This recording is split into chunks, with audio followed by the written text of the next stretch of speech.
Не поздно. Чуть-чуть я. Тут, короче, этот телефон на шляме, поэтому только вышел, блин.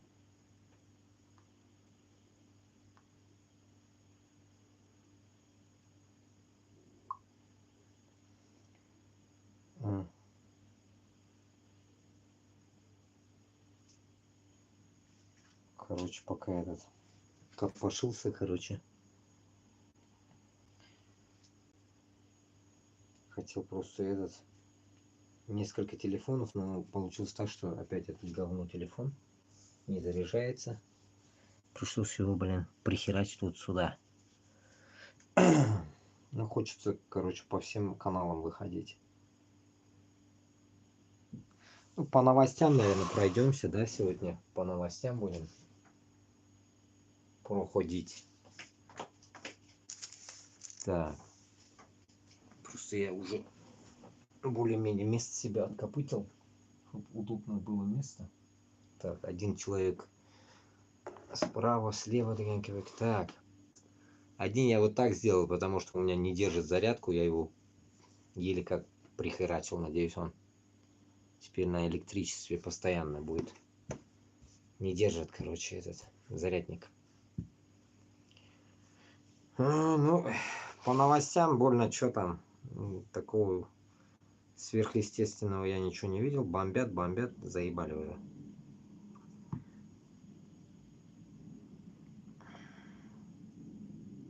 Вот этот хотелось бы послушать, я его не слушал.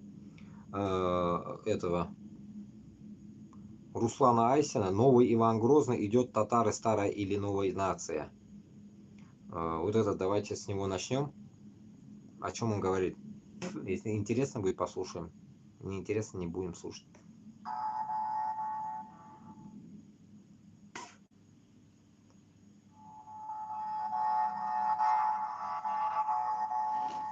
О чем он говорит?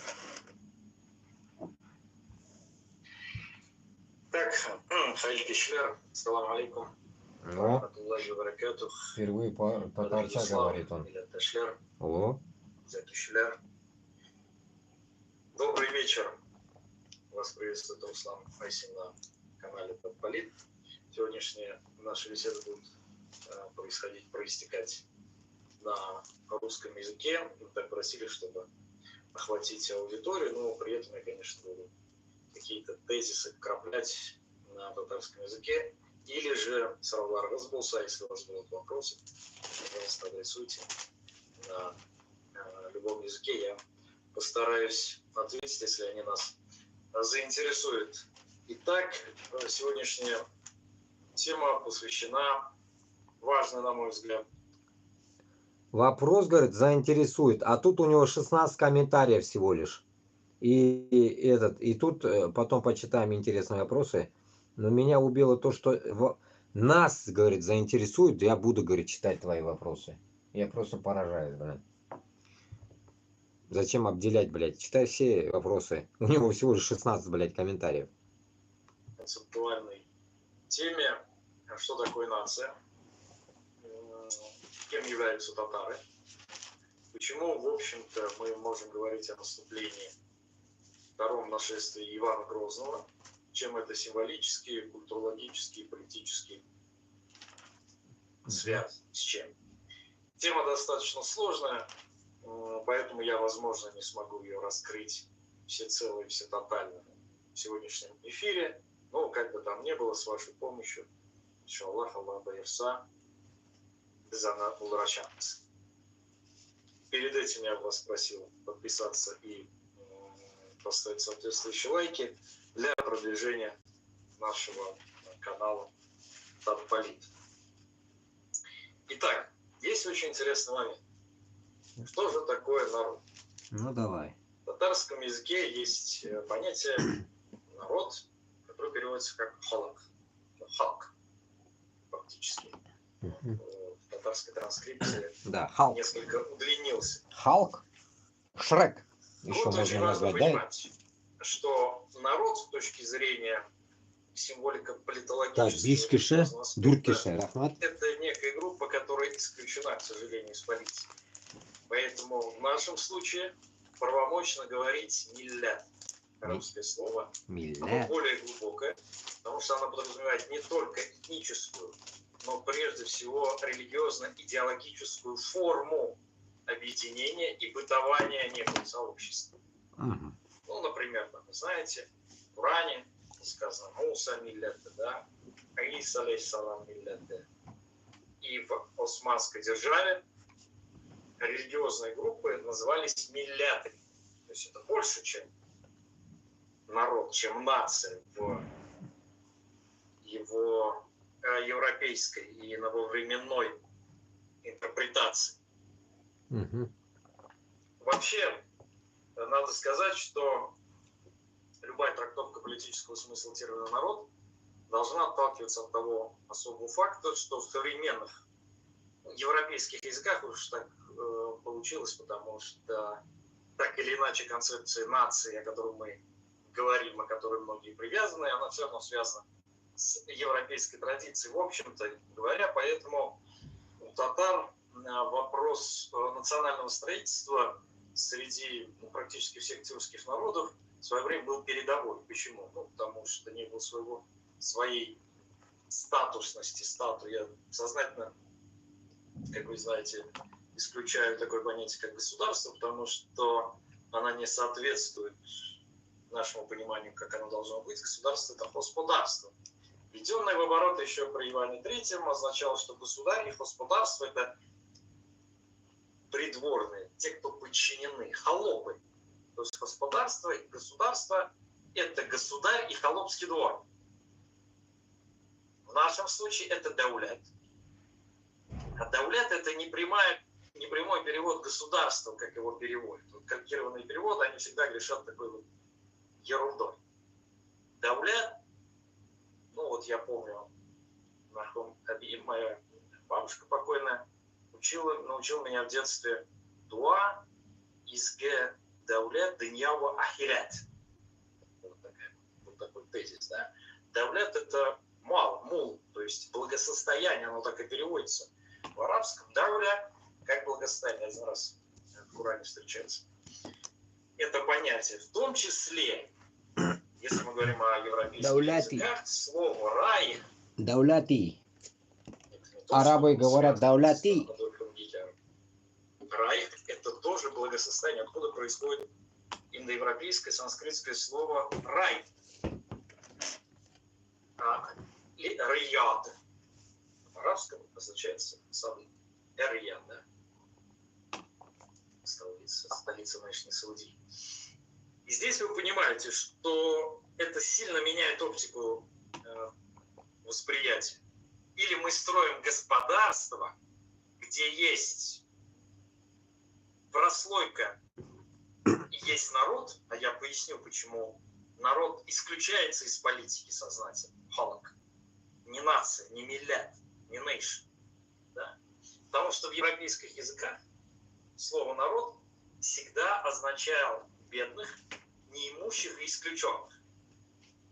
То есть один и тот же термин сознательно означает как конститутивный политический субъект, да, вот как бы мы народ, так и класс, который исключен из политики, у которого нету прав.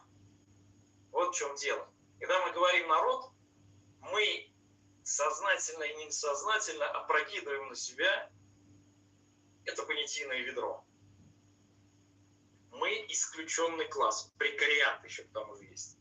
Такое сложное понятие. Так вот, итальянское слово «пополо», да, или французский «пёпле», или испанское «пуэбло», и в производной «популярис», «популяри», «популяр», в позднелатинском «популюс», естественно, да, означает и в просторечии, в политическом лексиконе массу граждан. С одной стороны, в качестве единого целого, обязанский народ, народный судья, но одновременно и представители низших классов. То есть, в этом смысле мы как бы являемся представителем низшего класса для так называемых властимущих. Да? Если берем, например, опять-таки западную модель, вот американская модель нации. В американской конституции можно прочитать: people of the United States. Да. То есть, говорится, из качественных развитий. Мы народ Соединенных Штатов. Соединенных, ну, опять государств неправильно переводит, стейтов. Статов, о чем мы говорим. Но, когда Авраам Линкольн в своей геттисбергской речи говорит government of the people, by the people, for the people, в этом странном повторении, либо зацикле, да, of the people, by the people, for the people, вот заключено повторение одного народа второму народу, третьему народу. То есть он как такой персидский ковер разворачивается, и там мы видим многоярусную узорность. Эта же двусмысленность была ключевой и для Великой Французской революции, которая, собственно говоря, конституировала современное понимание нации европейского формата. То есть сострадание к народу, который является исключенным классом. Революция действует во имя народа, который является пылью на ветру. Поэтому я и говорю всегда, что нация формируется в моменты своего максимального проявления политического. То есть максимальное ее проявление в момент революции. Потому что в момент революции происходит ее чистая суверенизация. Чистая суверенизация. Так произошло в 1990 году, когда Татарстан объявил о суверенитете. Это революция. В 17-18 годах это была революция. И вот вы берете эти две точки, вот любого возьмите за его шелковистые, густые, как у Брежнева, брови, и спросите. Пики максимального проявления политической воли татарского народа. И он вам скажет, 17-90 год. Он даже бессознательно на это ответит. Именно почему? Именно потому, что политическая воля обретает себя именно в таких моментах. В остальных случаях народ всегда спит. Вот всегда, практически. И это не то, что укор к нему. Это вполне нормальное физиологическое состояние, как у ленивца. Короче, на 10-й минуте я понял, о чем речь. Короче, примерно он хочет додолбить до нас, что есть холок, мат салям, типа холок и давлят. Давлят бар и холок бар. Вкратце, да, я за 10 минут где-то ни хрена не вкурил, но вкурил примерно это.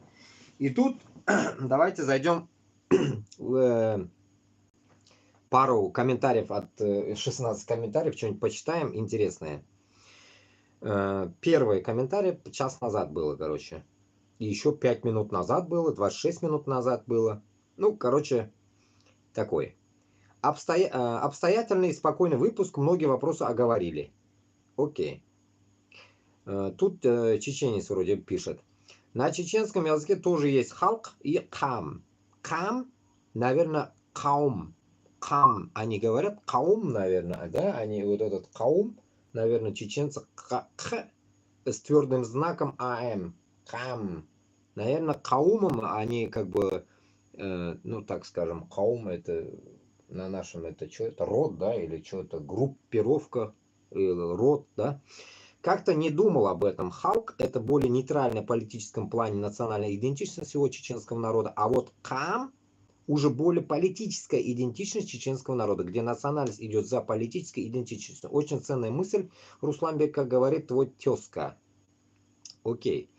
Ну, тоже как бы непонятная тема, но кто-то, может, понял. И вот этот хуй пишет какой-то Сергей Дешин. Опять с огнем играет. Ему отвечает Татполит. Думаете, он доиграется в итоге? Вопрос задает. И тот отвечает 14 минут назад. Если честно, думаю, что больше было бы пользы, если бы он свою энергию и творчество потратил на содружество народов, а не на остравливание. Древняя формула «разделяй и властвуй» очень губительна. Ну, я, как обычно, ответил «кутак чайнама моржа». написал. Хз, кто это писал, но, наверное, Урус Язган, наверное. Если уж, блядь, Сергей какой-то, блядь. Ладно. И дальше кто-то пишет. Татар, Астрахан, Сибирь, Кремлянды. Крым татарлар, Эстрахан татарлар, Сибирь татарлар, Итил татарлар, Казан татарлар, Азатлык үшін бірләшігіз. Кто-то написал час назад. Кто-то пишет еще. Кардаш по-казахски карандас, то есть единоутробник. Брат. Джумхурият, республика. И так далее, короче. Ну, всякое. Короче, толком никто не написал. Окей. Суть, короче, дальше уже, я думаю, не будем слушать, потому что там 2 часа он пиздит чего-то, блядь. Про, ну, тема его новый Иван Грозный, татары больше, чем Татарстан, Айсин, ну, что-то такое, блядь. Короче, примерно предполагаю, короче, загон такой, вкратце. Объясняет татарам, что есть даулят и есть холок. Получается, если есть холок, нет даулята. Получается, значит, bizны хазарга татарлар, башкортлар, как будто бы олар холок, но в то же время бу холокны даулята yok. Ну, наверное, примерно про эту тему он будет гнать там дальше. Примерно я за 10 минут примерно это я понял. Ну, если так подумать, я думаю, к этому он и склонет это. Если кто-то смотрел, можете там написать что-нибудь мне комментарий. А так, суть ясна. Человек гнет своим татарларга, чтобы татары очухались и хуйню не страдали, вышли с этого манхурского состояния и пошли за нами. Все, вот краткое описание его двухчасового речи, я так думаю. Потому что если бы тут как-то было бы оно, начиналось бы с новый Иван Грозный примерно, с этого момента, то мы этого не услышали за 10 минут. Значит, где-то он дальше будет об этом говорить. Но, наверное, новый Иван Грозный, в понимании, наверное, это типа, может, про Путина что-нибудь скажет, добавит, или что-то в этом роде. Ну, я дальше думаю, смысла нет слушать. Короче, идем дальше. Давайте этот по телеге пройдемся. Давно телегу не шмонал. Я вчера был только в этом. В ТикТоке, короче. Ну, тут этот. По новостям давайте пройдемся, что тут самое интересное есть. Вот этого Габасова, получается, чуть-чуть где-то что-то я прослушал, не знаю это про что, но там говорится о том, этот я не знаю, о чем тут говорится, но тут тоже 31 минута, о чем он говорит. Давайте посмотрим. Меня зовут Руслан Габасов, я являюсь руководителем комитета Башкирского национального движения за рубежом. Родился я в 1979 году в городе Шимбай, небольшой городок в центре республики Башкортостан. До 10 лет жил в городе, учился в школе обычно. Mindan 6 yoshga zo'r ekan bu, блядь. Opam kebek bilasan. Потом мы переехали с семьей в русское село Петровское. Это в 30 километрах от Шимбая, тоже Шимбайский район. Ну и там уже закончил я школу, потом пошел в армию. Ну, все, после того времени можно сказать, что я уже практически дома и не жил. Как вы стали башкирским националистом? Башкирским националистом я стал себя ощущать, наверное, ближе к 30 годам. Осознание того, что я башкирский националист, пришло через познание истории. Я очень с детства люблю историю. И читая историю как России, мировую историю, так и, конечно же, историю башкирского народа, историю Башкортостана, постепенно я начал понимать, что для меня более близок это башкирский народ, его проблемы, его боль. Так я, наверное, понял, что я башкирский националист. Как давно вы в башкирском национальном движении? В 2011 году я пришел в организацию Кукбуре, организация, которая переводится как «Небесный волк». Это есть такая легенда башкирская о том, что на те земли, где живет башкирский народ, их привел Небесный волк, помощник Тенгри. Тенгри — это до ислама, это то божество, в которое верил башкирский народ. Была такая организация башкирских националистов, достаточно закрытая, окутанная, овеянная такими многими легендами, тайнами, какими-то там конспирологическими заговорами.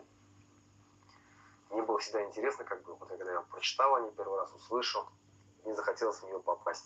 Познакомился с ее председателем Азатом Сальмановым, меня пригласили на собрание организации, я пришел, ну и с тех пор влился в движение в это, очень было. Но председатель организации Азат Сальманов, он, скажем так, не очень был заинтересован в том, чтобы распространять наше идеологическое влияние. В дальнейшем участвовали наблюдателями выборов. То есть мы активно постарались принимать участие. Началось давление на башкирский язык, когда запретили политические партии. Наши, скажем, идейные вот эти вот расхождения. Короче, это тоже долго слушать, что-то я не люблю такую тему. Короче говоря, он рассказывает о себе, короче, как он все это произошло у него, грубо говоря, с 2009-2010 годов, короче, он очухался то, что он, оказывается, национальный герой какой-то, ё-моё, Руслан Габасов. Вот так вот. Идем дальше. Так. Вот самое интересное вот здесь, короче. Вот этот украинец психанул тут этот. Чуть-чуть, ну, чуть-чуть послушаем, как его зовут, хотя бы посмотрим. Ну, Гончаренко, блин. Гончаренко, короче, он что-то такую тему загнал, короче, типа Рустем Умеров.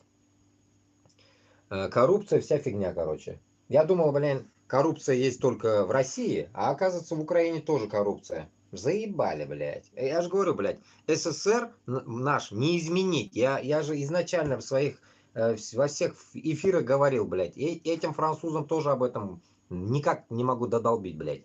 Нас, то, что там творится, нас никто не победит, блядь. Чужие силы нас не победят. Вот это вы должны осознать, блядь. Потому что крысы, коррупция, это все дерьмо, бандитизм у нас со всех сторон есть. И со стороны Украины, со стороны татар, со стороны Кремля. Разницы нету здесь. Похуй, везде есть крысы. Везде.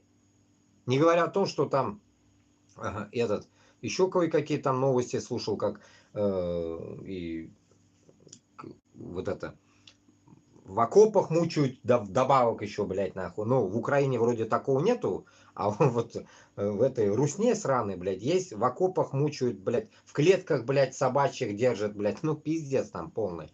Грабят друг друга, нахуй, мучают и так далее.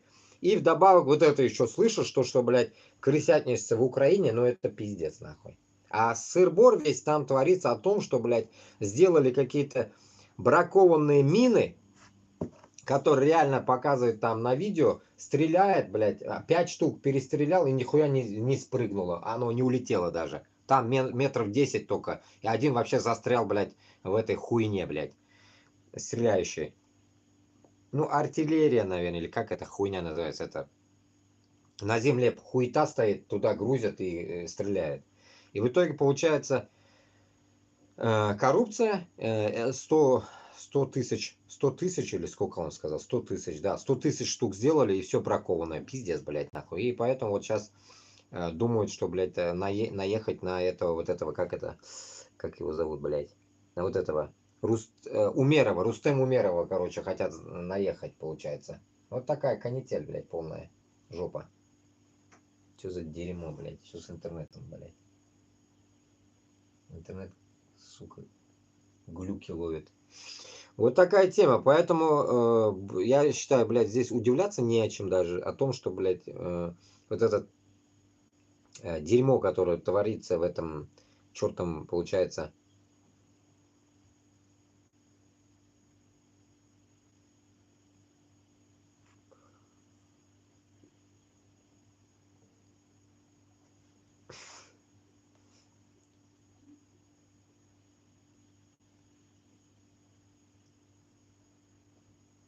в Украине, получается, то, что грабят, коррупция и так далее, и у них ничего не стреляет, ну, это, я думаю, ни в какие рамки не влазит. Не зря этот Гончаренко сидит там весь бешеный, психует там. Ну и реально, Получается, люди, которые стремятся в Европу, блядь, и занимаются, блядь, до сих пор, блядь, коррупцией и всякой хуйней, если это правда. Ну, всякое-то есть оно, да, ведь оно есть, блядь, и у Зеленского, и у других тоже, у всех есть такая хуйня. Это болезнь, потому что все родились в СССР, вот и все.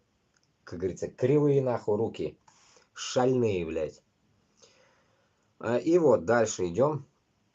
Ну вот, я описал аж одним словом пидоры, короче, а не война, блядь. Солдаты, собачья клетка, короче говоря. Ну реально, как бы там, кого вытащили, кто вышел, и столько звуков, писков, как говорится. Давайте вот его интересно, конечно, послушать. Хочется послушать, о чем тут говорят. Самый... Рассказать, что происходит? Да, быстренько. Давайте Держим послушаем. оборону, отбили только что атаку 2 групп. Потому что мы зашли с молитвой. Конечно, так точно. Мы русские, с нами Бог. Это Владимир Новиков, главный герой нескольких фильмов Клима Поплавского, пропагандиста и сына пропагандистки Яны Поплавской. Новикову 37 лет, его позывной «Белый». Военный самопровозглашенный ДНР, в 2014 году он присоединился к пророссийским боевикам. Родился в Донецкой области, вспоминает, что работал шахтером. Не вспоминает, что в 2000-х был несколько раз судим за кражи. В утекших в сеть базах данных МВД ДНР можно найти, например, карточку о том, что в 2015 году Новиков и 5 военнослужащих ВС ДНР на Тойоте Тундра со стационарным пулеметом угрожали расстрелять мирного жителя. Сделали несколько выстрелов в его автомобиль, а также застрелили его собаку, после чего скрылись. Меня зовут Алла Константинова, а это YouTube-канал Медиазоны, на который вы, я надеюсь, уже подписаны. Прежде чем продолжить, попрошу вас поставить лайк этому видео. Это очень важно для продвижения и охватов, ведь так об этих историях узнает как можно больше людей. Так, север, северо-запад. Все, и мы отрезали вот эту всю полосу на кусок. И поэтому, получается, захлопнули. Последнее, ну вот, перед закрытием Красногоровки я сюда высадил свои группы и все. До недавних пор Белый был командиром 110-й мотострелковой штурмовой бригады и батальона так называемой ДНР. Почему был? А потому что сейчас он в СИЗО. В начале сентября 2024 года Новикова арестовали. Первой об аресте сообщила Яна Поплавская, большая поклонница Белого. По словам Поплавской, Новиков наступил на хвост наркоторговцам, которые толкали дурь бойцам, после чего бородатые барыги напали на военного и его жену и, написав на него донос, упекли под арест. «Арестован Белый», написала у себя в телеграм-канале Поплавская 17 сентября. Трижды награжденные орденом Мужества, под его командованием бойцы участвовали в освобождении Авдеевки и Красногоровки. Необоснованным задержанием арест Владимира Новикова назвал и сотрудник пропагандистского канала Russia Today Андрей Филатов. Он вместе с Поплавским снимал про Белого фильмы. Упоминая военного в своих постах, Филатов подчеркивает, что у того было желание сберечь личный состав, называет его командиром и воином с большой буквы и сетует, что на арестовавших Новикова силовиков Сталина нет, а так бы он навел порядок.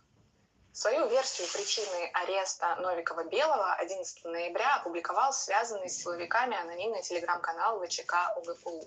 В первые выходные сентября военнослужащие из части 46-200, включая легендарного командира штурмовиков Владимира Новикова, про которого пропагандисты сняли не один фильм, подрались с сотрудниками военной прокуратуры в одном из баров Донецка, говорится в посте. Последние были биты, и в понедельник утром в расположение обидчиков нагрянула проверка. Часть 46-200 брали буквально штурмом, так как военнослужащие отказывались впускать на территорию ревизоров. В части были обнаружены самые настоящие заложники, которых командиры били, унижали и месяцами получали миллионы рублей с их карт, утверждает ВЧК УГПУ.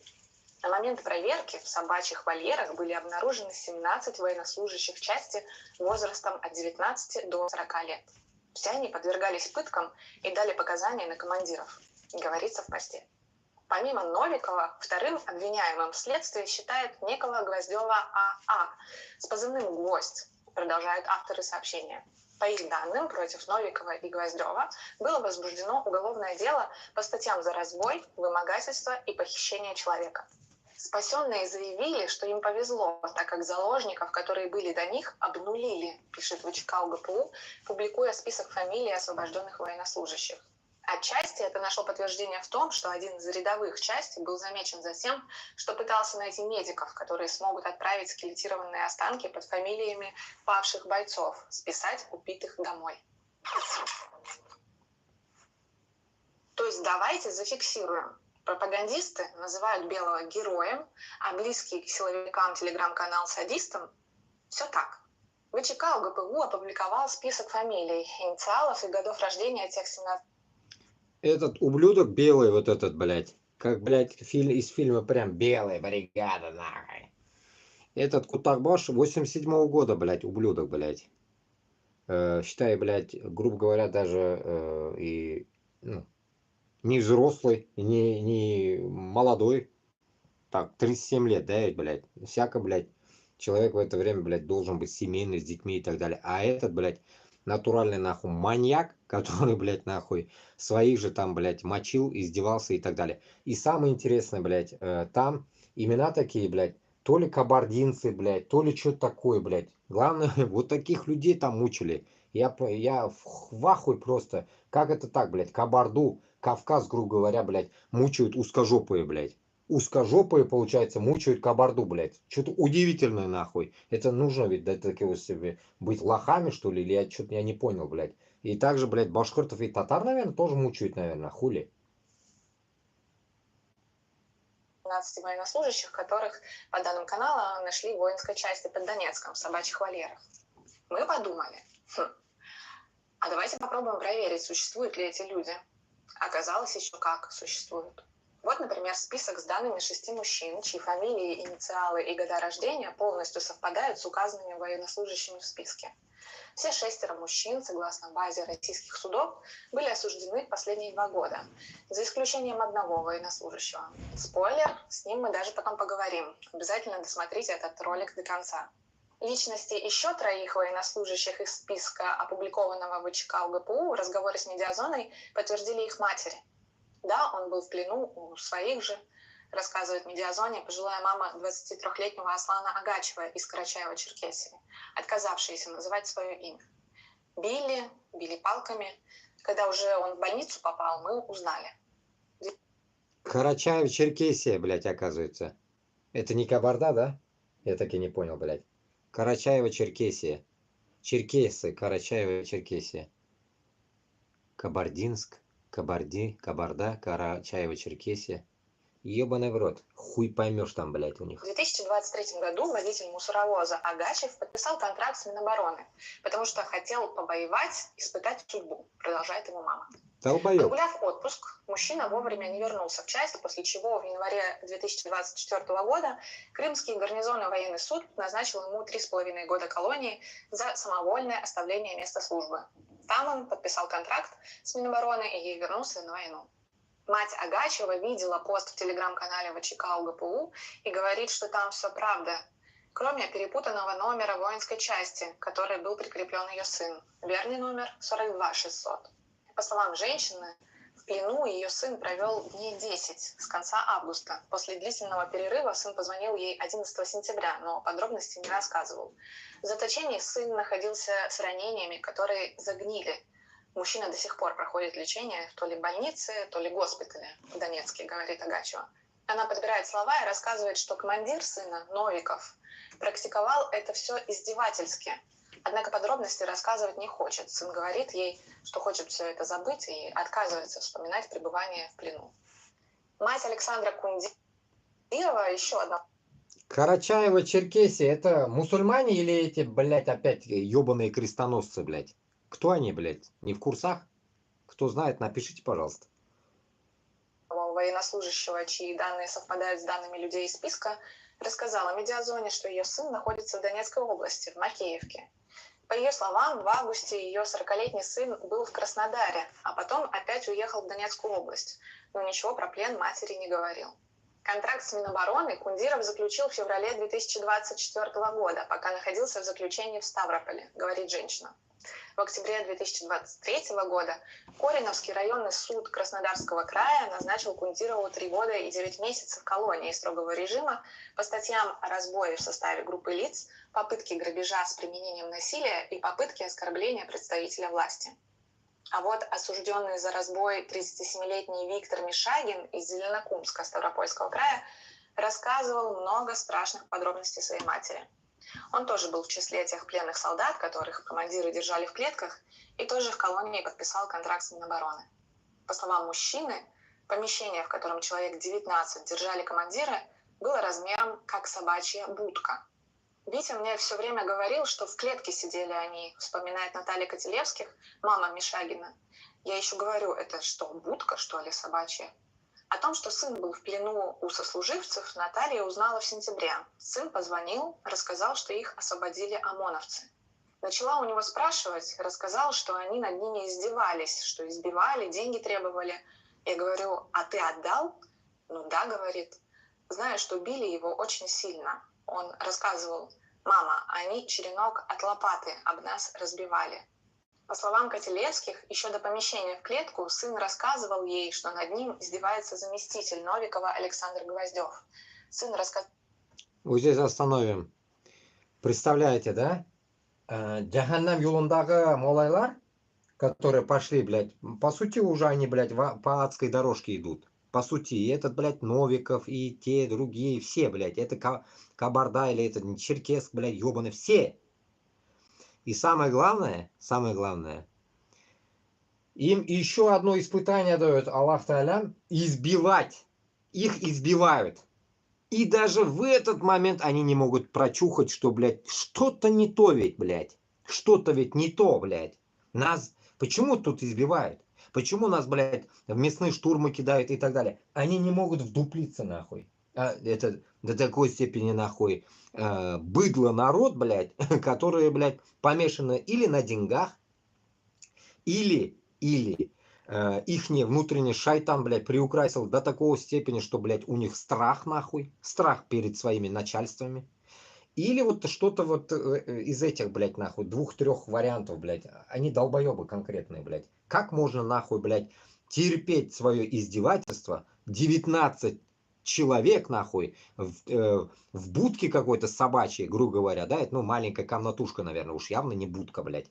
И в итоге, получается, это они, 37-летний, вот этот, который сейчас будет он плакать еще дальше, всю эту тему терпели.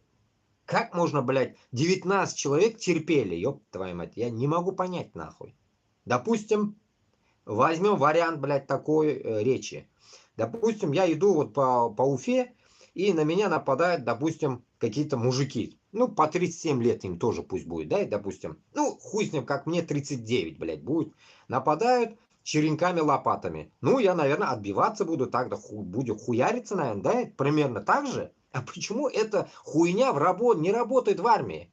Также я это понимал 2 года, когда, блядь, был просто этим солдатам 2 года. Но там по уставу ебут, блядь, толпой ебут и так далее. Там то же самое было. Никто нос не подымал. Меня вот это убивало. Я говорил пацанам, давайте нахуй ебанем этих сержантов. Их же всего лишь 10, а нас 150. Нет, ты что, дурак что ли? Вот такая хуйня была.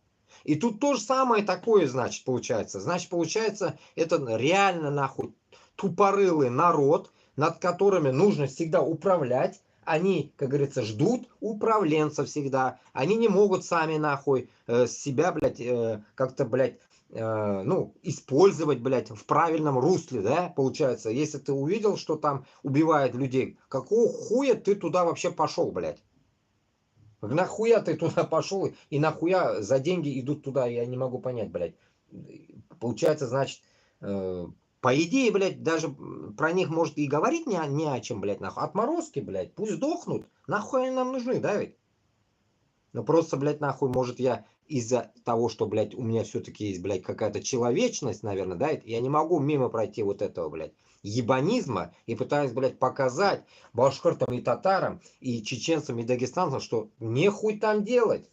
Манхур-то ебаные, идите пиздуйте или в Кремль, хуярьте, или домой нахуй. Сказал Наталье, что у него забрали банковскую карточку и требуют деньги за возможность не отправляться на передовую. А когда ему пришли подъемные от Минобороны 800 тысяч, Гвоздь забрал у него 300 тысяч, уверяет женщина. Она также рассказала, что Гвоздь заставлял сына искать наркотики и подсадил на соль какую-то. Когда женщина позвонила командиру, он начал ее оскорблять. И вообще за то, что Мишагин рассказывает родным о беспределе в части, начальник обещал его убить, уверяет Котелевских. Ему Гвоздь сказал, что его грохнет и так же спишет, как и других. И все время говорил мне: мама, не звони ему, ничего не говори, он же меня убьет. Для того, чтобы вы поняли, в каком отчаянии Мишагин, послушайте войс, который он прислал с фронта своей матери. Вы, кажется, повешусь нахуй. Я не могу уже, если я полежу. Если я пойду повешусь нахуй. Уже выбора нету. Я не знаю, что делать. Я уже болею, уже все у меня нахуй. В августе Наталья Котелевских, не выдержав жалоб сына, приехала. Остановим. Слышали, да, блядь? 37 лет человек плачет, блядь. Ёб твою мать. Я хуею над такими людьми, блядь. Получается, ему, блядь, ну, не то что манхурты, это, блядь, крестоносцы ебаные, блядь, нахуй. Они знают, что такое джаханнам, что ли? Они не знают, что такое даже джаханнам, не то что рай, блядь. Им мечтать только про рай. И в итоге, блядь, он говорит: я повешаюсь. Получается, самый огромный грех, блядь, уничтожение самого себя. Окей. Но если ты до этого докатился, блядь, а если ты можешь на себя поднять руку, а какого хуя ты не можешь поднять руку на того, который над тобой издевается? Что за хуйня, блядь? Допустим, вы оказались семьей, вас захватил какой-то маньяк. И получается, вас двое детей, допустим, жена, ты. И получается один маньяк. Или там, ну, несколько маньяков. Пытаются изнасиловать твою жену и так далее. А ты в этот момент говоришь: я боюсь, блядь, я повешаюсь нахуй. Я повешаюсь, блядь. А тебя пусть насилует кто хочет. И детей насилует нахуй. Вот примерно вот такой вой, блядь, сейчас вы услышали. Я просто поражаюсь над таким, блядь, сука, нахуй. Вот это...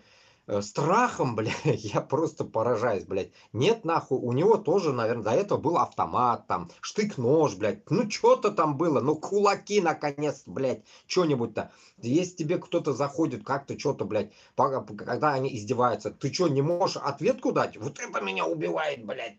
Что за дерьмо, блядь? Это что за мужики? Эти мужики пошли на хохлов, блядь. Я хуею, как эти мужики могут на хохлов пойти? Хохлы упитанные, блядь, бойцы там нахуй. Жрут, блядь, европейскую пищу, блядь, одеты в берцы, блядь, хорошие. Все, одежда четко, оружие четко, блядь.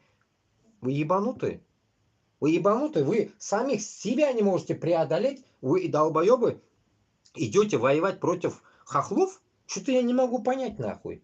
Где тут нахуй ваша смелость, блядь? Или один только Путин у вас смелый такой, блядь, сука. Ты квандис, блядь, ебаный, блядь. Что-то я не могу понять, нахуй. Ехала к нему в Донецк. Она рассказывает, что сын прятался от командира в заброшенном доме. Но Ужас. потом они все равно его нашли и бросили в клетку, говорит женщина. Ужас. Она уверена, что сына надо вытаскивать с фронта и отправлять на лечение. Вот только как, не ясно. Тем более, что в части, по ее словам, остался некий Адам, тоже один из руководства и тоже садист и мошенник. Там еще один есть бандит или кто он там в этой же части 42-600. Его Адам зовут, продолжает женщина. И он у моего сына забрал деньги, 3 миллиона. Сын от страха ему отдал карточку. Вот этот Адам, явно, если имя настоящее, явно это дагестанец. По его роже там будет видно, он рыженький, светленький такой, на русского похож. Но имя Адам. И акцента больно нету. Но есть, улавливаю какой-то акцент ебанутый. Ну, наверное, дагестанец какой-то, блядь. Или чеченец. Адам. 3 ляма, короче, спиздил у этого, блядь, солдата. Заебись служат, блядь. Заебись служба идет, да, ведь нахуй. Я теперь понимаю, весь Кавказ ебаный пошел туда зарабатывать деньги, а не воевать. Они просто пошли грабить, нахуй, вот этих узкожопых, грубо говоря, блядь. А может, в эту раздачу попадается вон тот, Аслан, черкес. Аслан черкес, явно уж, блядь, черкес, он не русский. Получается, значит, блядь, Кавказ ебет и кавказцев, да, получается? Вот так получается, да? Заявись, да? Воюем, блядь, значит, да? Нужно будет в конце, ну, когда-нибудь, может, оно выяснится, Адам, что за нация, блядь? Посмотреть бы на эту нацию, блядь. Кого вырастили, мрази. Тот распоряжался карточкой. 20 числа должны деньги прийти. Всего они 200 тысяч получают, а сейчас 40 тысяч аванса пришли. Но он деньги не видит. Они его сажают на эту наркоту, на эти соля, и он невменяемый. Не слышит, не видит никого. Наталья прислала нам голосовое сообщение и телефон того самого Адама, который, по ее словам, отбирает деньги у ее сына. Номер зарегистрирован самопровозглашенный ДНР, на аватарке в Телеграме мужчина средних лет с бородой. Мы решили ему позвонить, чтобы он сам, возможно, рассказал о себе, а также прокомментировал обвинения в свой адрес. Вот Адам, командир взвода 110-й мотострелкового батальона. Что такое, блядь? Ну да, рыжий, глаза с бородой, нижняя борода, усов нету, рыжий. Ну явно, блядь, на русского похож, блядь. Ой, пиздец на русского похож. Ну это явно, блядь, глаза светлые. Это лезгин или что-то в этом роде, блядь. Уебок из Дагестана, короче. И там же 36 наций, хуй поймешь, из какой пизды он вышел, блядь. Этот нацист ебаный, который гнобит нахуй своих же, блядь, нахуй солдат, блядь. Ну, по идее, конечно, узкожопых гнобит он, но именно если там речь идет о 23-летнем черкесе, это уже, блядь, звоночек, блядь.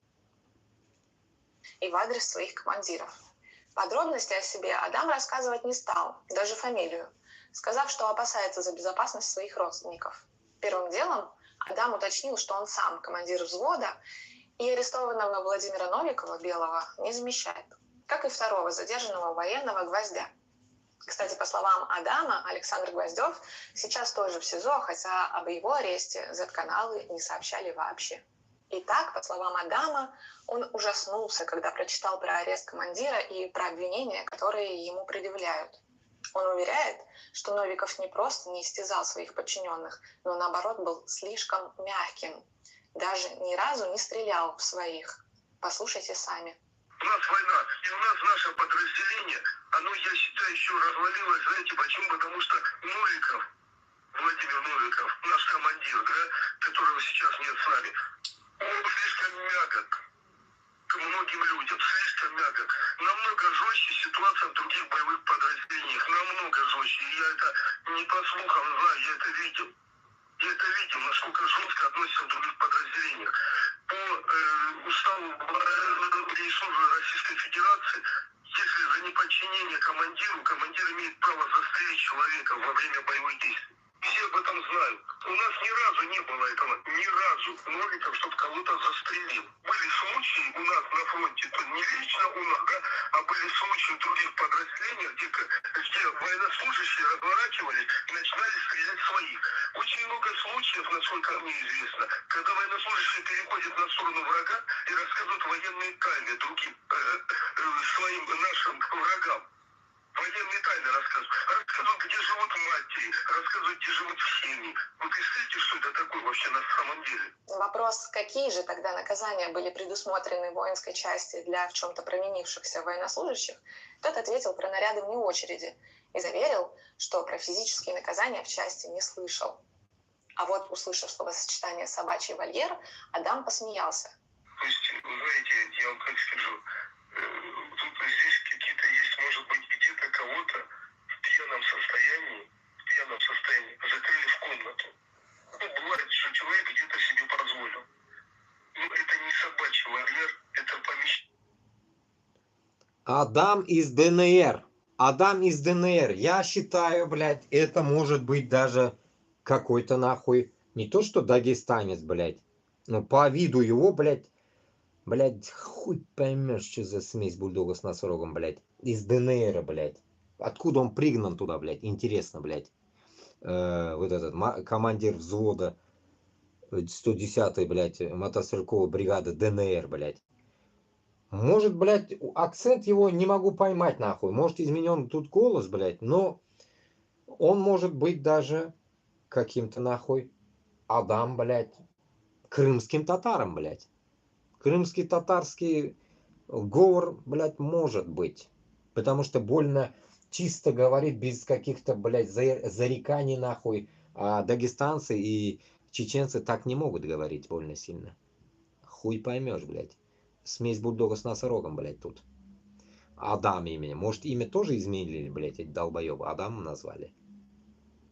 Вот что такое, блядь, нахуй? Вот что-то похож, блядь. Ну, явно, может, и не русский, блядь. Но похож, блядь. Как будто, блядь, типа Мордвин, что ли, блядь. Вот Мордвин, блядь, из Мордовии, блядь. Саранский какой-то, блядь. Вот типа на такого похож, блядь, уёбка. Вот уёбок по роже пидорас, блядь. Вот реальный. Не знаю, блядь. Помещение. Он отрезвел, потом проводится с ним уже беседа. Почему? Потому что с пьяным человеком смысла нет разговаривать. По словам Адама, 2 военнослужащих из списка, опубликованного в телеграм-канале ВЧК УГПУ, по-прежнему находятся в воинской части. Их фамилии Витаев и Чингалеев. Последнего он даже по нашей просьбе подозвал к телефону.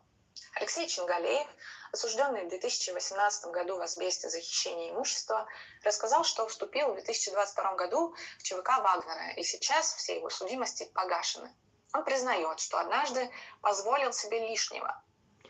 Вот этот Алексей Чингалеев тоже, блядь, какой-то уёбок, блядь, явно не русский. Наполовину русский, может. Чингалеев. Чингалеев. Это что за, блядь? Чингали. Чингали. Гали. Это явно татарское имя. Чин это правда. Правда Гали. Чингали. Правда Гали. Явно, блядь, у него дед, блядь, был или татарином, нахуй. А он какой-то гондонский Алексей, блядь. Вот что-то такое, блядь. За что его заперли в некое помещение или комнату. Чингалеев говорит, что его не били, а то, что происходило с другими сослуживцами, наверняка не знает. И цитата: «Если там что-то и происходило, я этого не наблюдал». Мне об этом особо ничего не известно. Если там что-то там происходило, то я явно этого не наблюдал. За свое, да, я, то есть, как вам сказать, я там пошел в увольнение, там, позволил себе там лишнее. За свое, да, то есть я отвечал. А что происходило? Да, что, наказательство обычное, то есть ничего сверхъестественного. В детстве, когда мы шалим, то есть нас папа наказывает, тут, в принципе, ничего сверхъестественного нет. Как вас наказали в тот раз, после того, как вы, как говорите, позволили себе лишнего? Во-первых, я был не трезв, меня поместили в это помещение, то есть потом после этого со мной был какой-то диалог. Каких-то там физических там воздействий на меня, оказывается, это точно не было, потому что я проходил там кучу целых свидетельствований и так далее и тому подобное. Потом приехал военный следственный комитет, нас забрали, увезли. Вот те вот действительно, то есть нас посадили на губу вообще, то есть на гауптвахту. То есть это как понимать, а что мы сделали-то такого? Что вы имеете в виду, посадили на губу? Короче говоря, этот пидор боится правду сказать. Он рассказывает какую-то хуйню в итоге. Суть, что, блядь, типа там все ровные, шелковые, блядь. Ну, как и Адам, блядь, отмазывает. И этот, потому что все, нахуй, повязаны в этом дерьме, блядь. Поэтому они, как говорится, на мазы идут. Отмазываются, вот и все. Военный следственный комитет нас увез прям на гауптвахту, вот здесь неподалеку находящийся от нашего расположения. То есть отобрали документы, паспорта, то есть поотбирали телефоны, то есть все поотбирали и просто закрыли по камерам нас. Вот с теми людьми, которые находились, то есть, провинившиеся по военной службе. Вот такое было, да. И сколько вы там находились? Мы находились там 2 дня, потом нас вывезли, начали переоформлять в какие-то другие части, для чего это делать. То есть, если мы как бы находимся здесь, служим здесь и проходим службу здесь. А вас тоже переоформили? Нет, попытались перевести, но я отказался, следовательно. Это настояние было, видимо, военного следственного комитета, и наши штабные работники, то есть вернули меня обратно в строй. Как видите, Алексею Чингалееву повезло больше. Или он чего-то не договаривает. А еще, если верить его словам, на российских военнослужащих и сотрудникам Следственного комитета-то, в общем-то, наплевать. Ничего удивительного. Но давайте вернемся к Адаму. Как вы помните, и его мама Виктора Мишагина обвинила в вымогательстве денег у сына военнослужащего. Что же он ответил, как думаете? Это прям 100% нет. Я такого вообще, для меня это просто караул. Нет, 1000% нет. И последний вопрос про наркотики. Адам ответил, что вообще в российской армии наркотиков много. но, естественно, не в их части. При этом ему пришлось так или иначе прокомментировать слова пропагандистов о том, что Белого посадили наркоторговцы. И тут Адам, как мне кажется, немного запутался. Этот момент, вы знаете, дело в том, что я слышал, что на передовую очень много заходит наркотиков.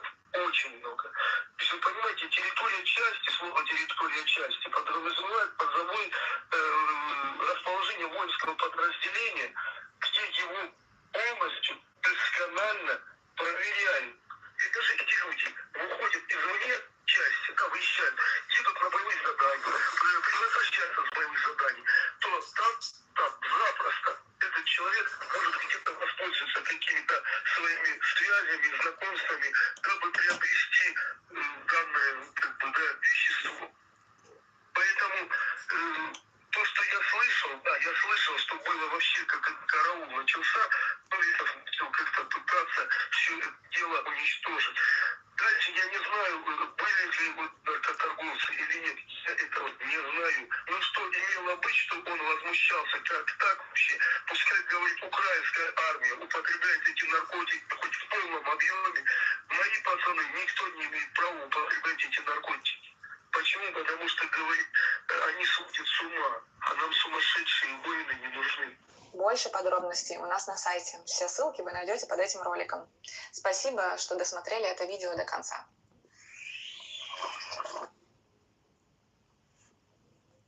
Ну, вердикт. Дуслар шондаймында. Наркота, грабят друг друга, дрочат друг друга. Это в армии называется дрочево. Задрочили, загнобили, ограбили, выебали, грубо говоря, блядь, нахуй, черенком от лопаты. И итог, манкурты, так скажем, блядь, нахуй, получают свою участь. Только так. По-другому здесь, как бы, здесь даже, ну, как-то неприятно, но в то же время, блядь, думаешь, нахуй. Ну, они же гондоны сами пошли. Они же гондоны, которые по ляму, по 3 ляма отдали этому Адаму, нахуй. Они сами же, блядь, нахуй, виноваты. Получается, нахуй, если ты не можешь срать, нахуй ты на такую войну ты идешь, блядь. Если ты знаешь, блядь, российскую армию, если ты его был, блядь, в армии российской, блядь, какого хуя ты на войну-то российскую пошел, блядь?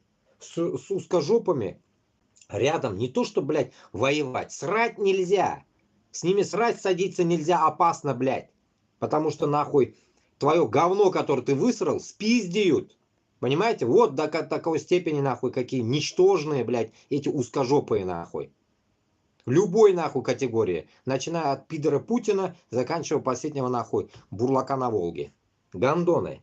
Не нация, дерьмо собачье. Ну, вот комментарий пишет. Узкие, блядь, одумайтесь, вы меня фарш, мясо, перегной, говно. Само собой, блядь. 100%. Узкий, иди домой, водка закончилась, суки, позорники, бля, вас весь мир ненавидит, неучи. Жаль, что раньше я думал, что вы мне братья. Нет, вы уроды конченые. Какие нахуй они братья, блядь, нахуй? Я же говорю, блядь, дерьмо, блядь, дерьмо, они, блядь, братья, блядь. Кутак башлар, блядь. Одним словом, блядь. Самое главное, да, самое главное, Дуслар Туганлар, блядь, когда, если ты ощущаешь себя, блядь, ну, реально своей нацией, в первую очередь, блядь, никогда нахуй ортка семя, блядь, заднюю никогда не врубай. Никогда нахуй, ни при каких условиях. Вот у этих пидорасов, трусов, блядь, условия вот такие. Если его били этим черенком, допустим, можно в любой момент перехватить этот черенок, нахуй, и этим черенком, нахуй, засунуть ему в жопу, нахуй, этого всякого, блядь, ну того Новикова, блядь, Адама, блядь, еще там Хуяма, вот этих всех, блядь. Поэтому, как говорится, все зависит от человека. Если человек, как говорится, реально там пытается как-то поехать, заработать денег, он, конечно, он не может ничего делать. на какого-то командира, сержант-командир, которого выставили, хуй поймешь кто. Кто-то, какой-то гандон их выставил там, и он кем-то образовался. Да ебал в рот, блядь. Я 2 года видел этих сержантов, блядь, пидорасов. Именно узкожопые пидорасы, как говорится, делали, блядь, вот эти гадости, нахуй, в армии, блядь. Да хуя, что я увидел за 2 года этих, блядь. Поэтому, исходя от этого, я одно только знаю, блядь, нахуй. С русней служить идти нельзя, нахуй. Убивать их можно идти. Служить с ними вместе никогда, нахуй. Никогда. Если ты свою нацию уважаешь, никогда ты с ними вместе в одном окопе не будь, нахуй. Если ты манкурт, само собой, ты дерьмо.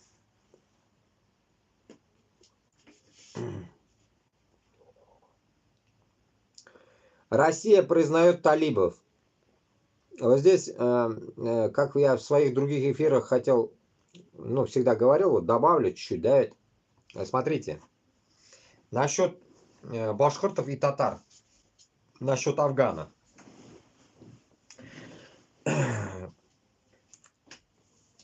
Узкожопые признают их из-за принципа, что они враги американцев. Принцип вот такой, понимаете? И каждый башкирт, татарин, казах, узбек, кыргыз, таджик, даже сейчас Имам Али Рахмон, который гнида, ненавидит афганцев, мы его уберем нахуй тоже. Исходя от этого, только одна есть наша, так скажем, дорога, это ислам. Почему? Потому что они мусульмане, эти талибы мусульмане, афганцы мусульмане, и с ними будет только по-другому разговор. Разговор братский. Если они, как говорится, себя как арабы ебучие нахуй не поведут, то с ними мы, Башкортостан с Татарстаном, само собой заключим мирные, как говорится, нормальные отношения. Помощь, в первую очередь, вливание инвестиций, как тут где-то что-то я слышал, говорят, русня не хочет вливать. Конечно. Конечно, блядь, нахуй. Русня, которая ебла их, блядь, в афганской войне, блядь. Какая, сука, крестоносовская будет вливать в Афганистан бабло? Да никто. Вы чё, блядь? Это игра, нахуй. Поэтому мы, как возьмем, иншаллах, свою независимость, мы должны будем открыть им глаза талибам, что они ебанутые, по идее, блядь. Не с теми дружат. Не с теми дружат. Поэтому, исходя от этого, нам, Башкортостану с Татарстаном, обязательно нужно будет съездить туда. Лично сам поеду, иншаллах, жив буду. Поехать, заключить нормальные договора, сделать там, я как всегда говорю вам, блядь, нахуй, базы, в первую очередь, военные базы.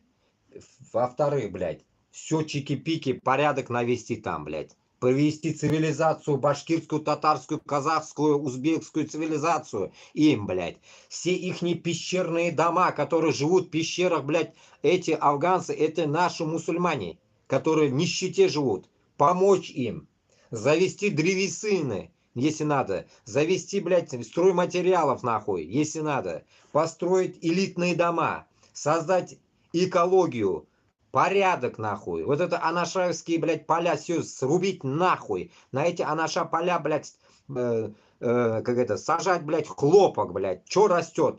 Мева-чева, фрукты-мрукты, туда-сюда. Вот всякая хуйню. Вот этим надо заниматься с ними. В первую очередь вода. Вода будет выкопана, канал сделан и будет проходить через, может, наша территория, через, откуда будет километраж меньше, оттуда и будет проходить. Или через Каму возьмем, через Волгу, Арал и другие вот эти моря, которые сохнут. Оттуда вот так перекачаем. Хуй поймешь, ну как-то надо будет сделать, чтобы через Казахстан ебануть через Узбекистан полностью вниз в Афганистан в воду. И, само собой, сотрудничать. И если этот канал будет охуенной глубины, если мы его сделаем глубокой, может, по нему пойдут и корабли. Поэтому, как говорится, нужно стараться сделать так, чтобы, блядь, нахуй, и путевой барьер наш был экономичный. Понимаете? Туда чем-то возить, заебемся. А бах, тут нахуй будет плот туда-сюда, да, корабли, блядь, плыть будут какие-то там, да, хотя бы не для глубокой темы, да, ведь. Ну, смотря как мы будем рыть, блядь. И зато, блядь, считай, на течение воды, грубо говоря, на течение этой волны, воды, я думаю, оно будет плыть там, блядь, нахуй. Крайняк там чуть-чуть будет уходить соляры, да, или что там будет использоваться.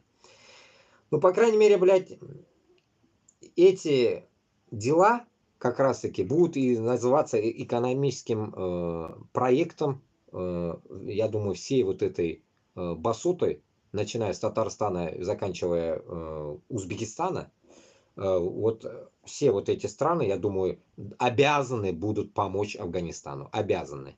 Если арабы, богатые, блядь, эти пидоры нахуй, не очухаются, ну, увидев нас, нашу помощь, я думаю, они тоже придут помогать им. Справа там Пакистан будет тоже так же помогать и так далее. Поэтому, исходя от этого, мы должны будем эту тему создать.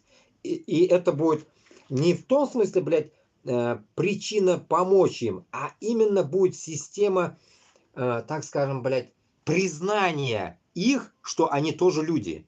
Чтобы, блядь, нахуй, с них взять этот, нахуй, тамга, что они по жизни террористы какие-то. Нихуя.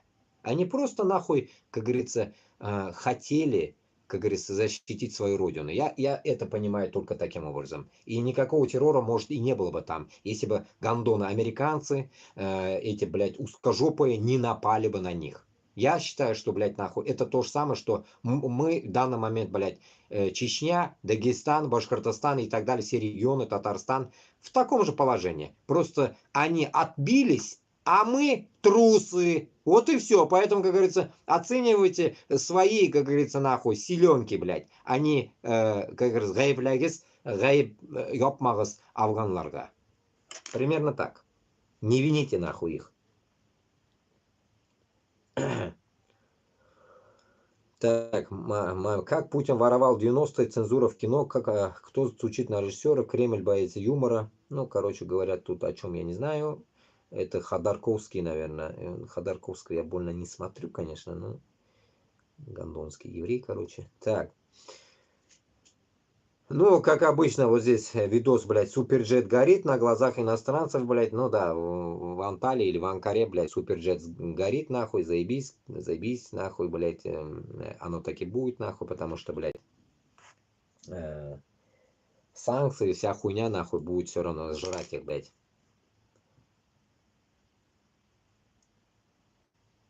Примерно так.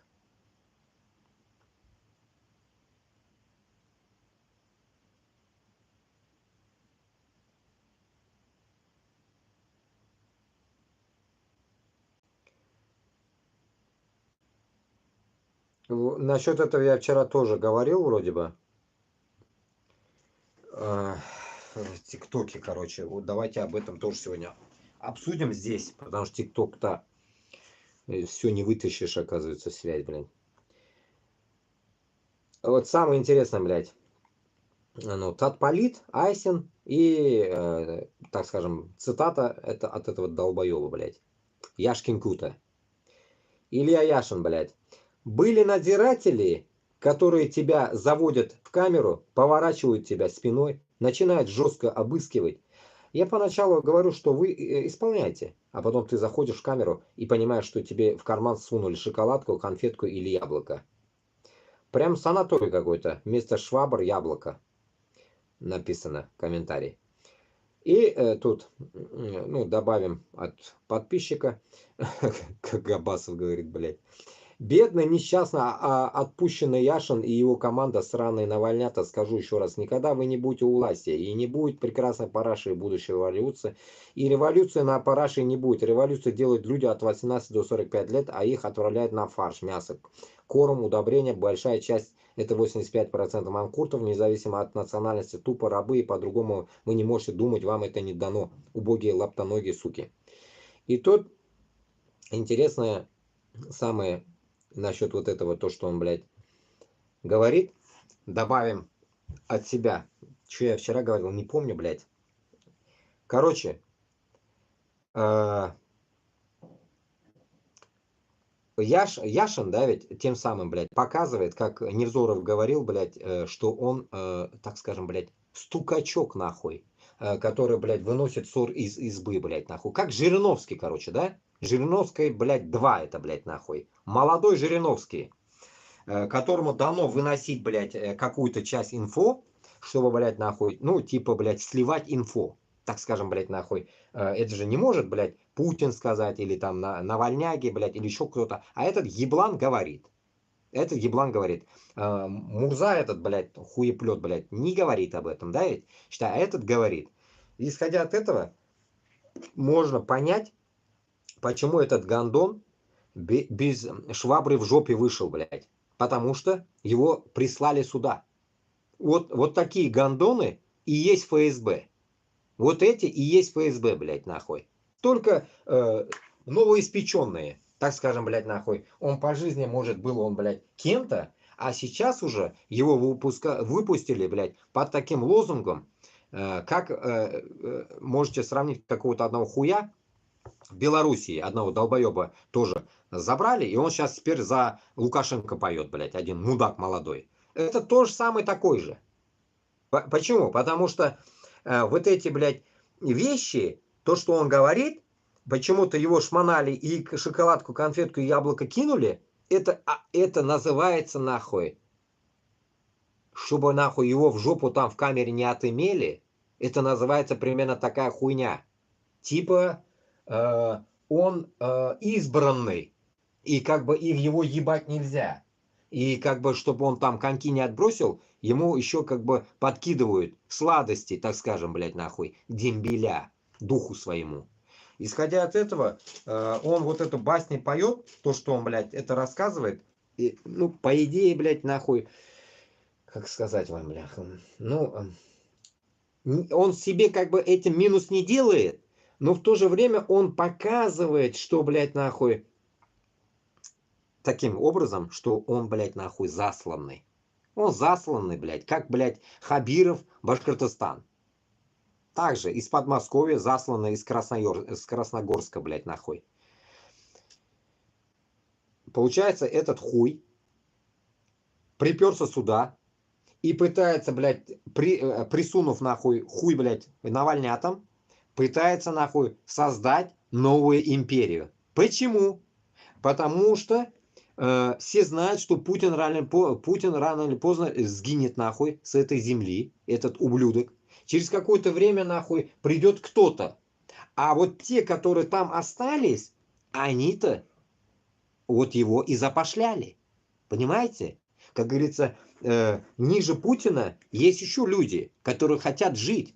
А они жить хотят, как говорится, в какой-то нахуй сфере.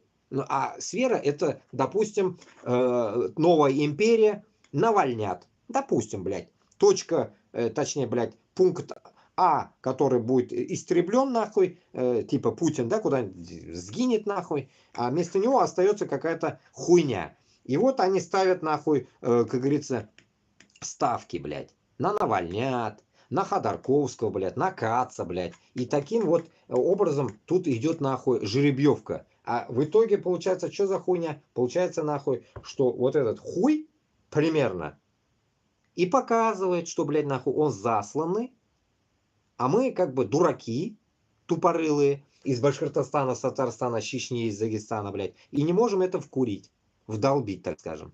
Вот и все. Не говоря о нем, блядь, они могут всей губкой нахуй такой быть. Мы даже об этом и не знаем. А может один только такой, блядь, который, блядь, просто будет перенаправлять эту всю группу нахуй в свое русло. Вот и все. Главное нахуй, блядь, красиво поет и выполняет задание, блядь. Вот и все. Его поэтому и вытащили. А так он нахуй и не нужен был бы. И самое интересное, блядь, почему же этот запрос прямо сейчас он вышел? Почему Навального ёбнули, а получается потом этих вытащили сразу? Интересно, да ведь? Сразу Навальный сдох, и эти выходят. Понимаете как? Какой-то сходняк, не сходняк, блядь. Что-то сходится, и в то же время что-то, блядь, не сходится. И тут получается нахуй, что Навальный больно нахуй перегибал, он нахуй не нужен. А тут давайте-ка мы под его шаблон подстроим другого. Но он уже, этот хуй, будет на нас работать. И вот этот Яшкин Кут, блядь. Примерно так. Я так думаю, потому что этот гандон, так скажем, блядь, как он, ну, не успел выйти, если помните, блядь, нахуй, сразу, блядь, с первых своих этих рейсов, так скажем, как он залетел, блядь, с аэропорта, блядь, нахуй, немытый, нахуй, как говорится, да, сразу пиздеть начал то, что, блядь, нахуй, мы будем бороться, мы будем делать это, мы будем делать это, нахуй, пиздец, нахуй, понимаете? Это заточенность, нахуй. Сколько он сидел, там его, блядь, заточили к этому, что он будет выполнять то, что ему, точнее, блядь, нахуй, приказали. Вот и все, блядь. Вот это и есть, блядь, так скажем, блядь, выход шпионства, выход ФСБшное обученных людей. Вот это и есть, блядь, та тактика, блядь, КГБ и всякая, блядь, Ми-6, да хоть чё, блядь, нахуй. Получается, нахуй, невинная овца, которая невинной овцой же, они же, бля, как невинные овечки приехали сюда. Это из таких невинных овечек хорошие, нахуй, шпионы получаются. Хорошие, нахуй, шестерки получаются. Вот и все. Поэтому, как говорится, такие гондоны в виде Яшина, Навальнюги вот этой жены, блядь, и всякой, вот это, Мурзы, блядь, это, блядь, вот это, хуй Мурза, блядь. Вот этого, блядь, и так далее, блядь. И также Ходорковский такой же тематики. Сидел 10 лет. Почему? Потом его выпустили. Потому что он будет нахуй работать, блядь, нахуй на Кремль. Такая же хуйня. Только чуть-чуть, допустим, ФСБшные, КГБшные кабинеты, допустим.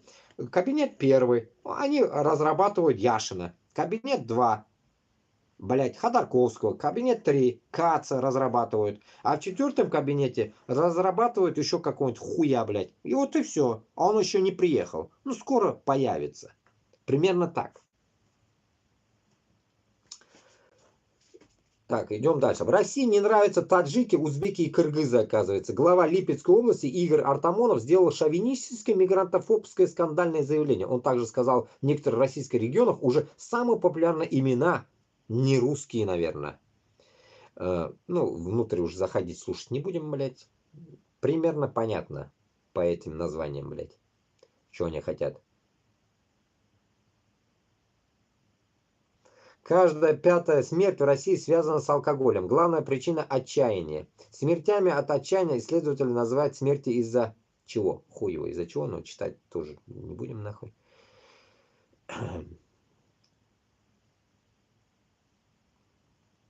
Вот так вот.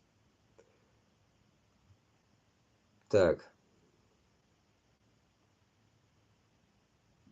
Давайте почитаем по группам теперь. Исходя от этого, каждый, получается, себя уважающий башкирт и татар должен понимать, что вы в данный момент находитесь, блядь, в заточении, так скажем, блядь, нахуй, невинные эти тюремщики, или как их, блядь, по-другому называют, блядь. Короче говоря, в Башкортостан и Татарстан для вас это как бы закрытая территория. Пиздеть нельзя, выходить нельзя. Вот примерно такая хуйня. Поэтому 1000 раз я вам говорю, блядь, распространяйте, выдвигайте, блядь, не знаю, блядь, мои видосы, срезайте, звук хотя бы запишите, ебаный в рот. Раздайте людям, если сами не можете это рассказать. Объясните своим, блядь, башкортларға, татарларға, туғанларға, бүтінісіне оңнатыңыз, что біз в данный момент вам одни, блядь, несколько человек не можем вам помочь. Поэтому мы друг другу должны помочь. Мы должны друг друга поднять и восстать, грубо говоря, да, блядь, против Москвы. По-другому никак. Сидеть, ждать, нахуй, море погоды, это, я думаю, убийство, нахуй. Это реальное убийство, которое, блядь, может быть, ну, так скажем, блядь, я не знаю. Пиздец просто, блядь.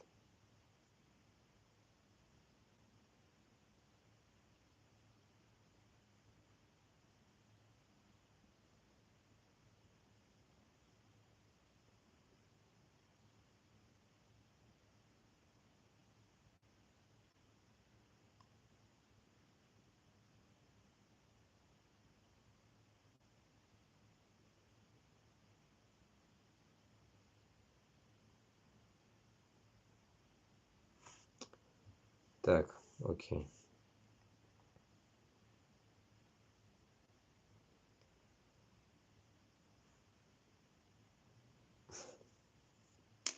Читаем какую-нибудь группу. Что тут есть по новостям? Лига свободных наций. Давайте их почитаем. Что они хотят? Что они, как говорится, нам сделали нового? Лилия, салям. Лилияма. Салям, мандакимбар.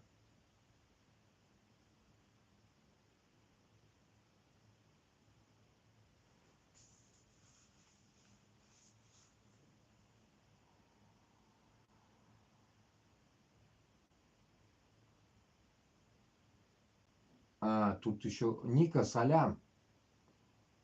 Ника, тут тоже была, что ли? Ё-моё, я не смотрел сюда даже. Я долблюсь в этот, блядь. Попкорн, блядь. Как это называется, сука? Так.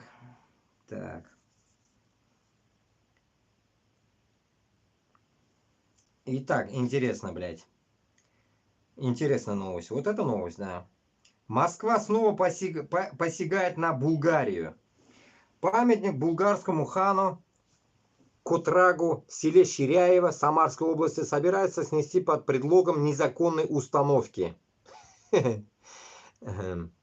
Понимаете, блядь, я просто хуею. Вот человек на лошади сидит, статуя, все, стоит, блядь.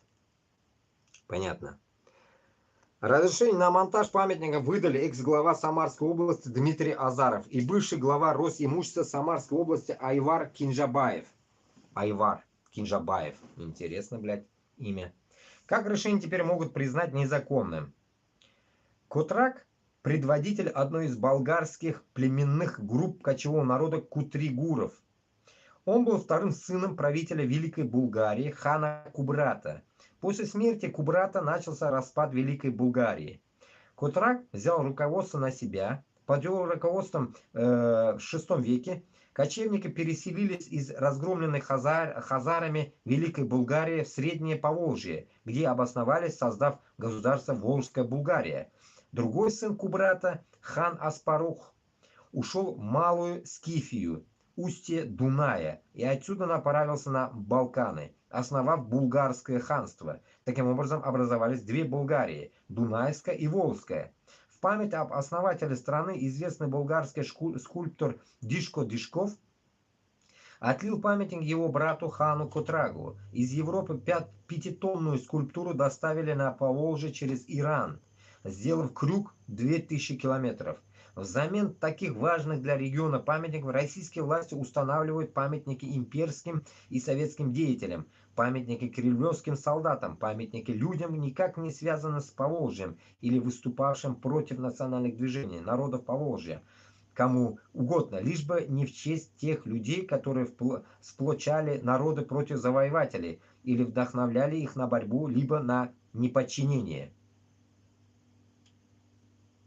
Вот такая херня. Поэтому я даже об этом даже не знал. Это история. Это история, и получается... здесь звук лучше, да? А здесь я прям рядом с ним сижу. Хз, блядь. Говно, значит. Ну здесь там звук лучше, окей. Получается... Да и там, и тут рядом я, посередине.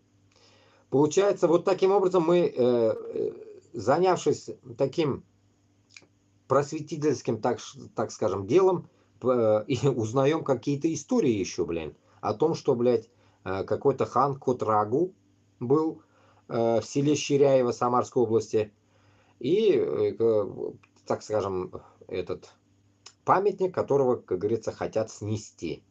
А почему? Потому что, блядь, пошла, блядь, залупа, нахуй, на Салавата Юлаева. Теперь на этого, короче, ну полностью, блядь, нахуй, у них уже жопа горит, у Москвы, получается. И они хотят все сносить перед собой. А башкортлар, татарлар все терпят, ждут. Чего ждут, я не могу понять, блядь. Если, блядь, взять, что эти бедные украинцы, получается, стреляют хуй поймешь какими-то хуевинами, им дали 100 тысяч, блядь, каких-то боевых этих бомб, блядь, мин, которые нихуя не стреляют. И самое удивительное, если вы это видео посмотрите, у меня в телеге я его закинул, или там у хозяина этого видоса, оно там остается. Если оно туда улетело метров 5-10, а может же оно там взорваться. Получается, эти пацаны, которые это хуярят, они сами рискуют. Оно же не взрывается, оно просто вылетает и падает, вылетает и падает. И в этот момент бабах нахуй. Удивительно нахуй, блядь. Я ебал в рот, блядь, такую войну, блядь. Пиздец.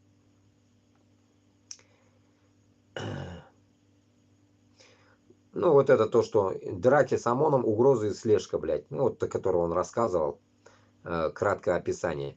Честное интервью с башкирским националистом. Башкиры будут независимые. Руслан Габбасов, глава комитета Башкирского национального движения «За рубежом», рассказывает об акциях в Башкортостане 2000-х, почему Башкортостан станет независимой страной.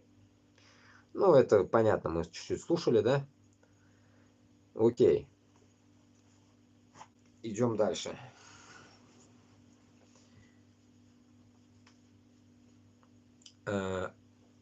Какая-то хуйня. Так.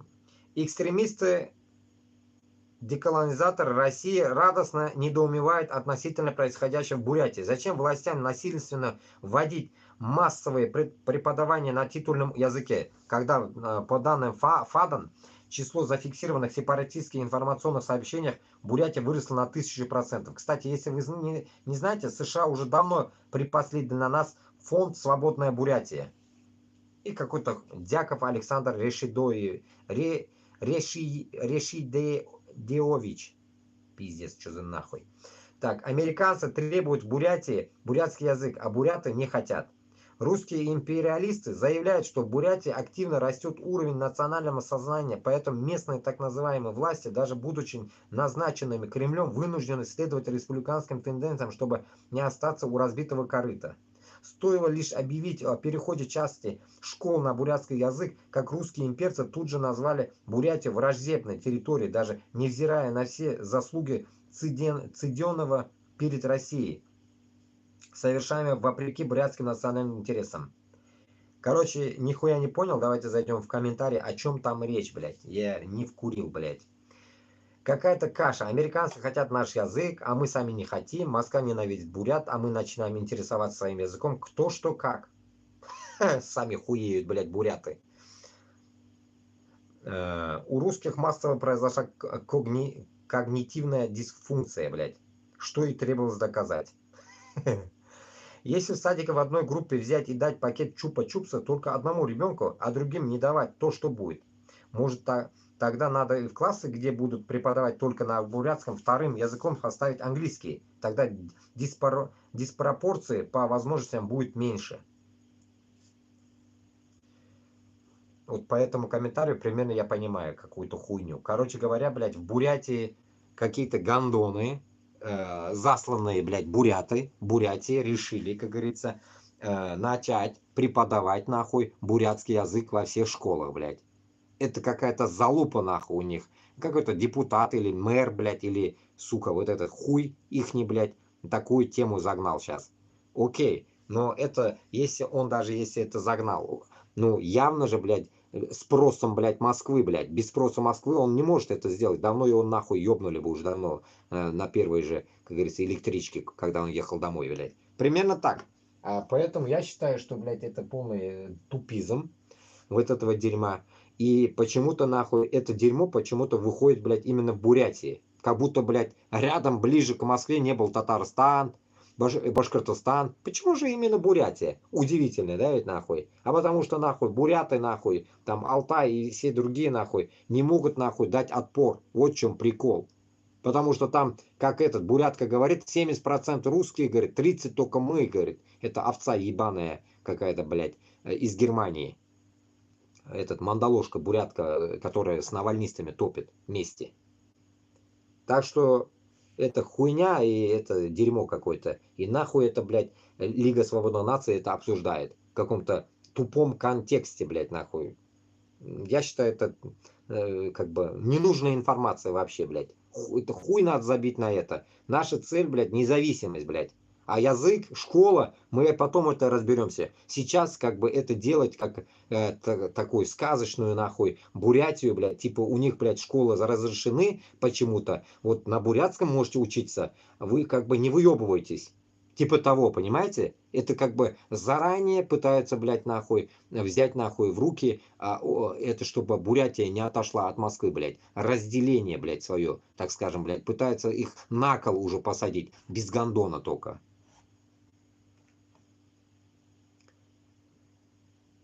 Так, от России уйдут политические нации. Нет, искусственных деколонизации. Вадим Сидоров, докторант этнологии, рассуждает, что такое искусственная или естественная деколонизация.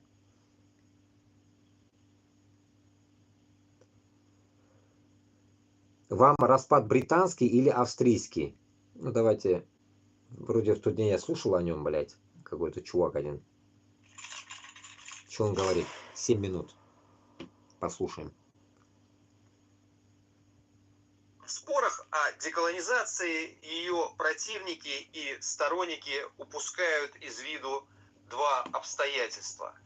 Первые обычно указывают на то, что большие государства, исторически сложившиеся, как они их называют, или же империи, обладают рядом преимуществ для проживающих граждан и народов. В том числе в них существуют устоявшиеся экономические, культурные, прочие связи и отношения, разрыв которых часто больно бьет по подданным и народам бывших империй. Однако такие люди и сторонники такого подхода упускают из виду то обстоятельство, что империи распадаются не тогда, когда жизнь в них налажена. Мухаммад, ассалам алейкум. Чё, как там, братан? Все нормально? Ты в Дагестане? Не отпускай своих на войну. Главное. И хороша. А когда этот налаженный уклад начинает рушиться? А происходит это обычно потому, что империи не могут остановиться на достигнутом и продолжают бороться либо за расширение своей сферы влияния, либо за сохранение добытого в схватке с другими империями. И вот в таких ситуациях обычно оказывается, что жить в империи не так-то уж и хорошо. И империи начинают распадаться под грузом, связанным с войнами, с напряжением в международной конкуренции. Для примера, хорошо ли жили Чехия в Австро-Венгерской империи? Ну, наверное, неплохо. До тех пор, пока не началась Первая мировая война, и чехов, а также представителей других... Понятно. Я разок слушал, потом нихуя не вкурил. Сейчас чуть-чуть послушал. Давайте почитаем комментарии, и от этого мы поймем, о чем тут вообще, что он хочет сказать. Получается, британская и австрийская колония, получается. Разные ведухи колонии, получается, да? Распад. Нет. Распад британский или австрийский. Он сравнивает, получается, распады этих, получается, наверное. И тут же, конечно, будет сравнение идти нашей этой пидорасии, блядь. Поэтому я считаю, сейчас мне как раз, слушая его, в голову пришла такая тема, насчет Бурятии говорил, и тут брат дагестанец написал, как раз-таки когда он говорит по каким-то частям, и оно будет распадаться, да, вот как раз-таки, я считаю, всегда я говорил, но вот именно сейчас обозначим именно территории, давайте вот таким образом. Как раз если до Воронежа, грубо говоря, если с Украиной, получается, и с Кавказом мы как бы, они как бы разделят территории, получается, до Воронежа примерно, да, ведь, карту сейчас я не буду открывать, примерно представили до Воронежа, и оттуда снизу, получается, край это Чечня, да, ведь Чечня, Дагестан и Воронеж. Вот примерно, если вот эту тематику, если согнуть, получается, и дойти до Мордовии, сгибая туда Черкесия и так далее, и загибая где-то там, заканчивая Саратов, Саратау. Как это на русском будет? Саратов, ё-моё.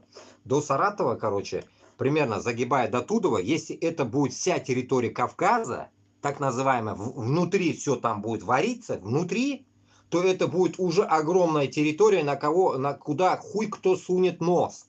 Понимаете? Вот, если разделять только таким образом. И потом дальше уже мы пошли, получается, по Волжье, как я и говорю, там, блядь, до Ненеции, получается. Это уже будет проход, получается, из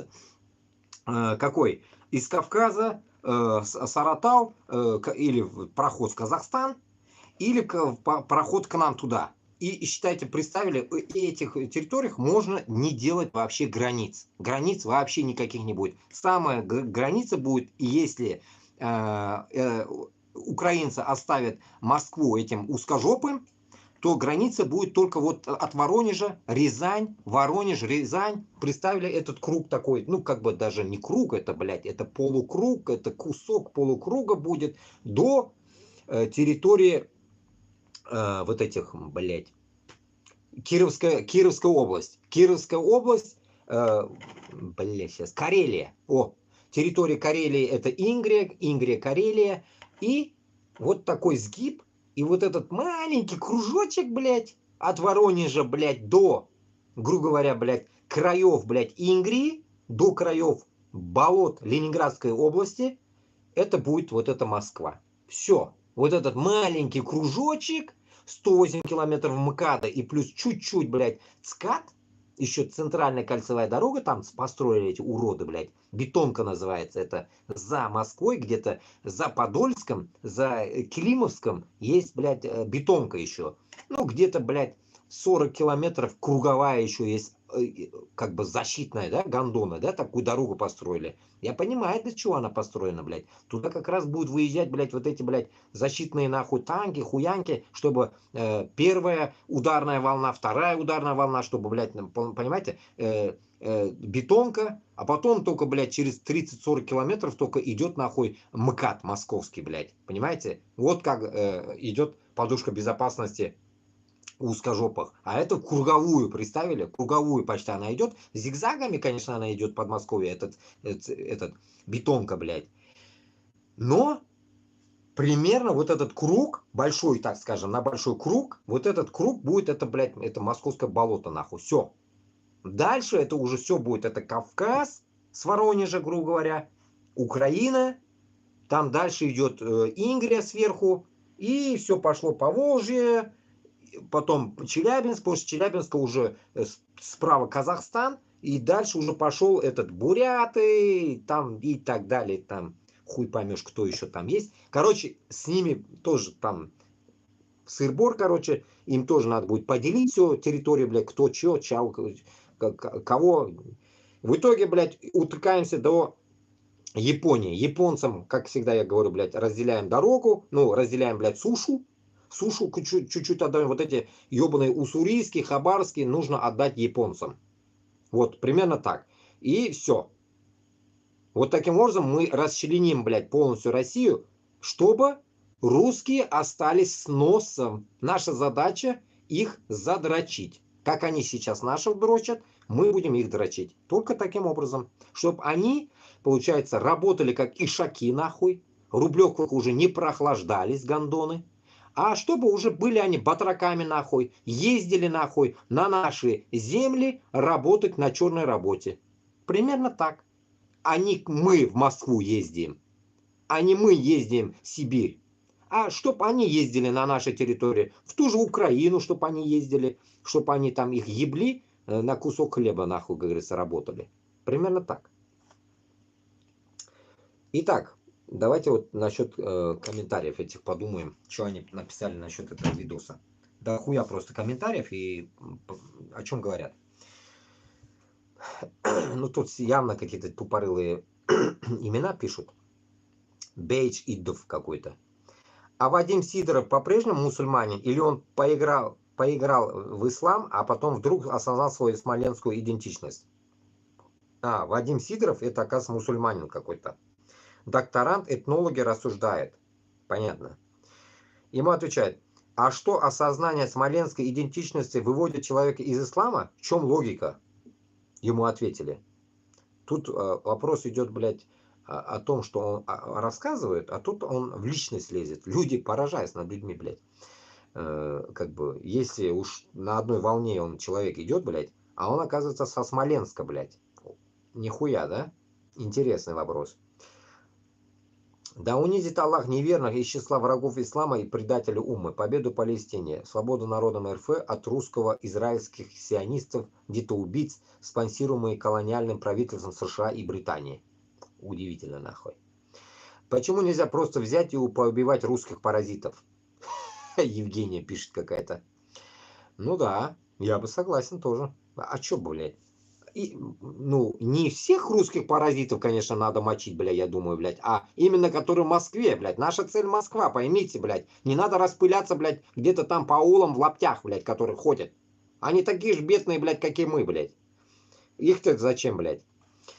Как говорится. Они бы сами с удовольствием Путина сами убрали бы, не могут. Трусы, как и мы. Не выводят, вы меня просто не поняли, либо же я не раскрыл свой вопрос. Просто он перестал использовать приставку «Харун» и исчез из исламского медиапространства. Почему меня и натолкнуло на эти мысли? Интересно. А тут какая приставка? Харун Вадим Сидоров. Получается, этот Вадим Сидоров стал мусульманином когда-то, понятно. Как вам сказать, блядь? Когда вот сыр-бор идет, блядь, кто он, что он давит, допустим, мы спрашиваем, примерно мы узнаем о человеке, наверное, об его нации, да. Если он, допустим, русский и стал мусульманин, ну, мы как бы считаем, о, молодец, все такое, да, сравнивая, блядь, своими нациями, которые, блядь, не читают намаз, не пришли в ислам, хоть и они орут себе, блядь, типа они этнические мусульмане. А тут, получается, русский стал мусульманином. Ну, нахуя его копать, я не могу понять, блядь. Ну, это, я думаю, это уже до такой мелочь. Цель наша, блядь, на такие вещи, я думаю, блядь, вообще не надо обращать внимание. Наша цель Москва. Вот и все. Это то, что по дороге, это хуйня все. Не стоит, мне кажется, может начаться большая взаимная резня. Лучше избегать кровопролития настолько, насколько это возможно. Нас и так мало по сравнению с урусами. Непонятно, кто пишет это. Жаль, но так хочется. Это, блин, отвечает тому, который надо резать узкожопых, и тут отвечает. Не стоит, мне кажется, может начаться большая взаимная резня. Это из пацифистов, или как называют нахуй, мозгоебы. Жаль, но так хочется, кто-то пишет. Тогда прошу прощения, был неправ, претензии изымаю.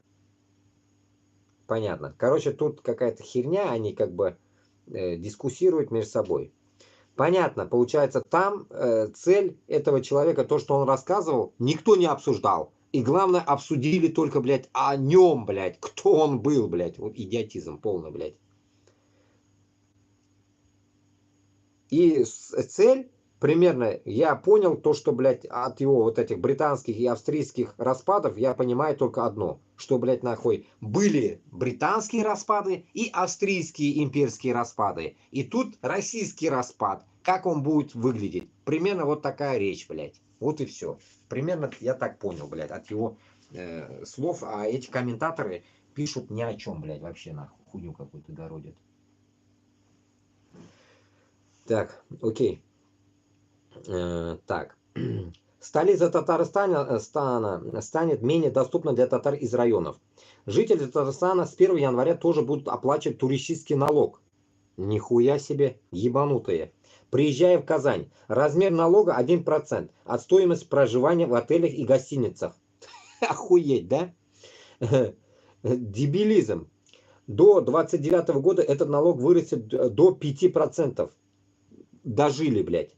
Однако может продолжить расти и в дальнейшем. Так называемый председатель Госсовета РТ заявил, что пока налог должен взиматься со всех, независимо от места регистрации. При этом он отметил, что налог еще новый, надо понять, как он будет собираться, а дальше видно будет. В Татарстан, когда заезжаешь, каждая, блядь, сука, ныла, блядь, то, что там грабят эти камеры, нахуй, минихановские, шаймиевские камеры, блядь, везде, блядь, хоть в жопу даже светят, блядь. А тут, получается, еще, блядь, какой-то туристический налог, блядь. А что это, Крым, что ли? Крыму туристический налог они, твари, сделали, не открыв засранные нахуй, блядь, как это, блядь, пляжи, блядь. Пляжи были конченые. Они понимают, что там налог выставили в Крыму, блядь, туристический, блядь. А тут нахуй в Татарстане добавили еще, блядь. Может еще, блядь, нахуй налог еще в Уфе будет. И пойдет эта цепная реакция, блядь, нахуй, до Сахалина, блядь. Заебись, блядь. Ну да, в Казань же прям прутся, блядь, туристы, я смотрю, блядь. Нахуй этот, блядь, русский мир, блядь, если пока он, блядь, это Казань кому-то, туристам нужна, я не могу понять, блядь. Иранцы, наверное, приедут, которые там бунтовали недавно, если помните. Иранцам, блядь, да, ведь этот туризм нужен, которых пытались зачмырить, а тут иранцы сказали, нехуй, блядь, наезжать на нас, блядь. Нахуй, это, говорится, послали иранцы. Так что вот такая тема. Ебанизм полный. Пока кремлевские пропагандоны рассказывают о женщинах из Башкортостана на войне, в бегущей строке мелькает новость о утонувшем в ледяной реке велосипедисте. 59-летний мужчина из Караиделя хотел по льду переехать реку, чтобы сократить путь до дома, ведь единственный мост был слишком далеко и на улице холодно. Пропагандоны не упоминали в бегущей строке о том, что мужчина поехал через так называемую ледовую переправу, а не просто наугад. Такие переправы, тропинки на льду здесь открывают ежегодно, потому что строительство мостов – дорогостоящее удовольствие, а захватническая война важнее, ведь прибыль от захвата ресурсов соседнего государства оценивается гораздо большей суммой, чем прибыль в Башкортостане. Выясняется, что Украина не просто из-за русского языка нужна, а из-за прибыли. Вот оно что, блядь. Получается, украинский уголь нужен, наверное, там, еще что там у вас есть там, Ника там, как говорится, похвастайся своей территорией. Короче говоря, Украину хотят, блядь, как материал, получается, сосать, как говорится, все ресурсы. Вот и все. Получается, Яшкины и доказывают, еще раз повторюсь, что, блядь, они не хотят отдавать и Украину, по идее. Не то, что Башкортостан. Они, блядь, нахуй, все, что есть, блядь, вражки, блядь, плюс еще прибыло, точнее, блядь, Донбассы, блядь, Крымы и все вот это, блядь, прибамбасы. И они не будут отдавать. Вот и все. Им похуй. Как все говорят, блядь, им просто надо сменить Путина. Вот и все. И они дальше будут рулить в таком же темпе. Чмырить башкиртов, чмырить чеченцев, дагестанцев, опускать ниже плинтуса, сажать. Особенно нахуй этот пидорас, блядь, ненавидит Чечню. Один из них, блядь. То ли Яшин, то ли какой, сука, ненавидит особенно, блядь. Блядь. Ходорковский, понятно, гандон, блядь. Еще один хуй, блядь. Кац тоже такой же, блядь. Вот еще был какой-то черт, который именно про Чечню пиздел, блядь. Который прям ненавидит Чечню, блядь. Ублюдок. Не помню, блядь. Ну да, про это говорилось. Чуть-чуть прослушал, охерел. В Якутске прошел митинг против отмены прямых выборов мэра. Добавлю свое сразу сюда, я об этом слышал. Там 30-40 градусов холода. Говорила об этом как раз-таки защитница вроде бы нормальная якутка, которая про это, ну, про Якутию говорит. Ну, она вроде бы из Лиги свободных наций, вроде бы. Ну, наш человек, грубо говоря, да, ведь? Или мы их не человек, блин. Примерно. На одной волне мы, как раз вот из этой телеги я и читаю, блин, Лига свободных наций. И вот, что я хочу сказать. Там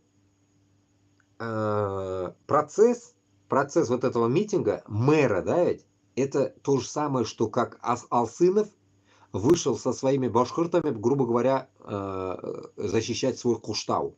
Вот то же самое. Понимаете? Это микро, блядь, процесс, который просто вообще даже, блядь, рядом не стояла и не касается Москвы. Это внутренние, так скажем, мафиозные разборки. Можно так сказать. Допустим, там мэр, а в Башкортостане был гора Куштау. Или там Туратау, Куштау и так далее. Просто экология, а тут мэр. Ничего личного, блядь. Просто идиотские какие-то потребности людей постоять, блядь, на морозе, попиздеть и все. Удовлетворились они или нет, хуй поймешь. Поэтому нам такие революции, так скажем, ихние такие микроскопические, неинтересные вообще. Это полное абсурдное дело, я считаю, потому что поменяв этого мэра, там, Якутия, блядь, нахуй, не станет, нахуй, блядь, точнее, блядь, жить без Москвы, или там все алмазы у них останутся, никто об этом ничего им не говорит. Поэтому я считаю, что такие действия мы в Башкортостане и в Татарстане не должны делать. Это ошибочные действия, потому что у нас уже примеров дохуя, кого посадили, кто куда, зачем выходил, блядь. Рамиля Саидова за кресты сидит, за то, что, блядь, уничтожала кресты. В Татарстане сидят, блядь, из-за Хизбут Тахри и так далее, за то, что они женщины-мусульманки, не говоря о том, что еще пару людей, которые просто мэр, кстати, не мэр, а мэр или как, блядь, одного района, блядь, Татарстана летом в этом году, блядь, посадили за то, что его обвинили, то, что он спиздил какие-то деньги, нахуй, на постройку, на ремонт своего дома, блядь, то ли 200, то ли 300 тысяч рублей, блядь, и это повесили на него. Короче говоря,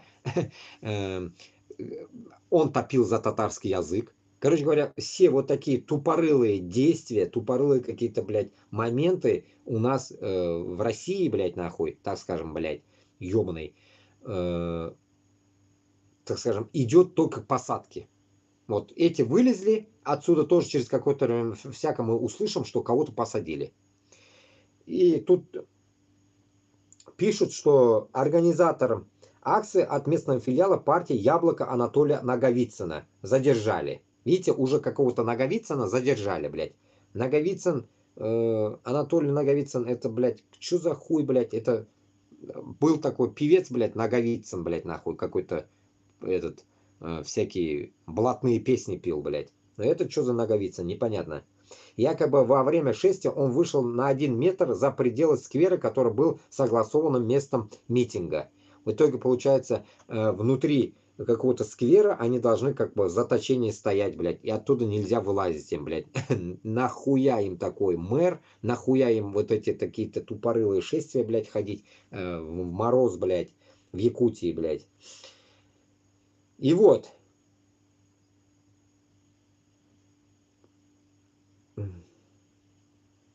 Ну вот, 2 ноября депутат единорос из Иль-Тумане, Республики Саха Виктор Федоров внес на рассмотрение так называемый законопроект, допускающий отмену прямых выборов Якутска.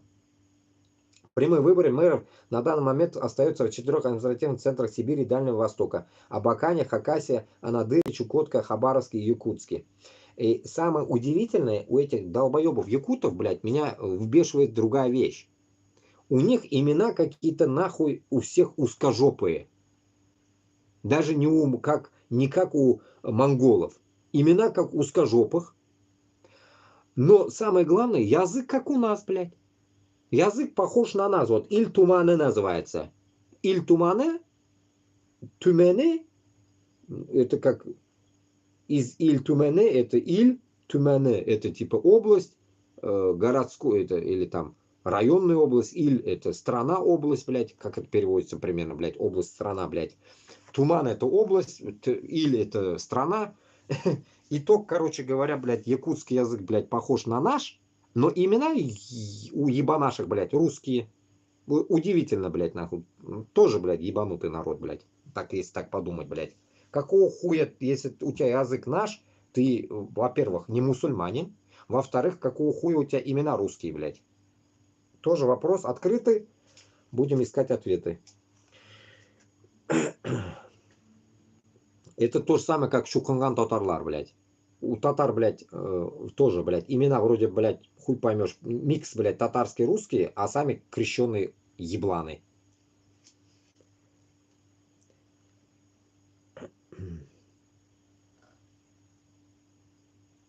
Так, тут все, новостей ни хера нету, идем дальше. А вот, херня какая-то. Со мной все в порядке, лечат, кормят, тепло, уютно. Рота Башкирт отправляет домой земляка, воевавшего за Путина. Тормозним. Какого хрена его отправляют? Удивительный вот момент. Сами Рота Башкирт пишут, что мы набираем людей туда-сюда. Окей. Если вы набираете. Габбасов тоже недавно пиздел с каким-то, блядь, нахуй, мудаком, нахуй.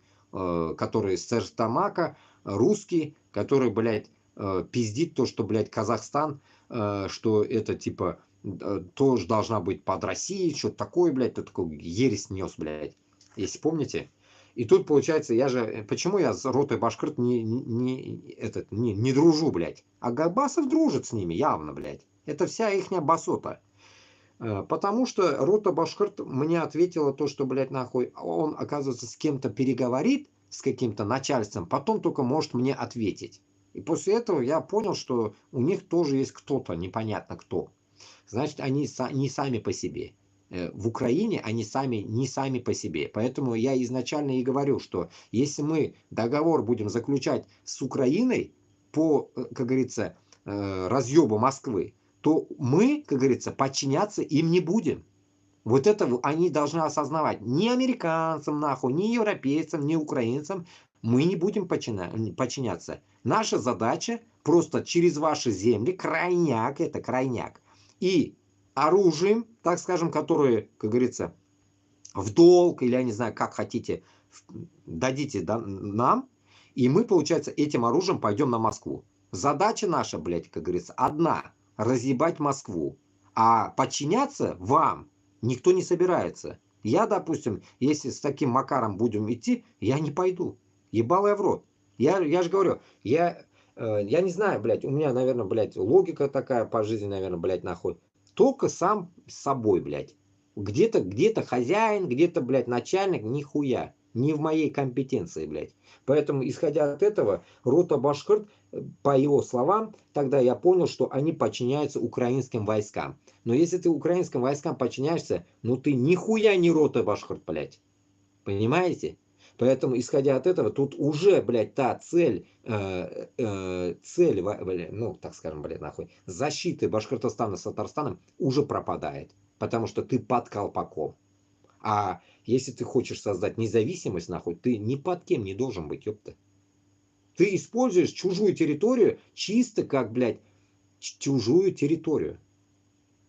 Вот и все. А не, блядь, под колпаком ты выходишь кем-то, блядь. Нахуя? Ну, конечно, их мало, поэтому они выебываться не могут. Поэтому я и говорю всем башкиртам и татарам, нас должно больше быть, чтобы с нами на равных говорили. А когда их пару человек там, и плюс этого какого-то хуя отправляют обратно, это уже идиотизм. Поэтому я всегда говорил, что мы, кого в плен возьмем, все они пойдут с нами. Я же вам говорил, каким образом? С датчиками на ногах и на руках, которые, блядь, в любой момент могут взорваться. Примерно вот такой хуйней они будут, как говорится, эти пленные использоваться против Москвы. Как первая линия будут они идти. Под уничтожение они будут идти, потому что они уже косякнулись. Они уже трупы, получается. И мы им даем второй шанс оправдаться. И в тот же момент, как говорится, этим оправданием, как говорится, может и останется живой. И вернется в свободный Башкортостан. Так что его жизнь, по идее, не в наших руках, а в руках Аллаха. Поэтому каждый, как говорится, может и без этой хуйни умереть на войне. Итак, рота Башкирт состоит из башкиров, воюющих в составе вооруженных сил Украины. И что это доказывает? И что это доказывает? Это ничего не доказывает, нахуй. Я об этом и говорю, блядь, что если человек, нахуй, подчиняется любой какой-то ситуации, значит, он не свободный. И нам нахуй не нужны такие хозяева. В начале большого вторжения они присоединились к интернациональным легионам ВСУ и сформировали свое подразделение. Вот именно, подразделение всего лишь. Там человек 5, наверное, нахуй. И все. Это хуйня. Давайте послушаем, что они пиздят.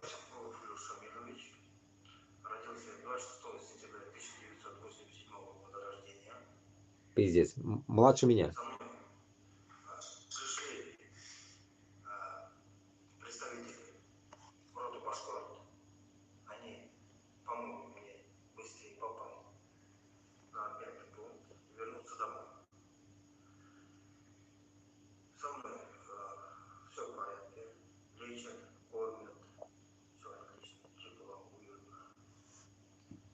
Понятно, блядь. С ними все в порядке, понятно. Этот, как вам сказать, блядь?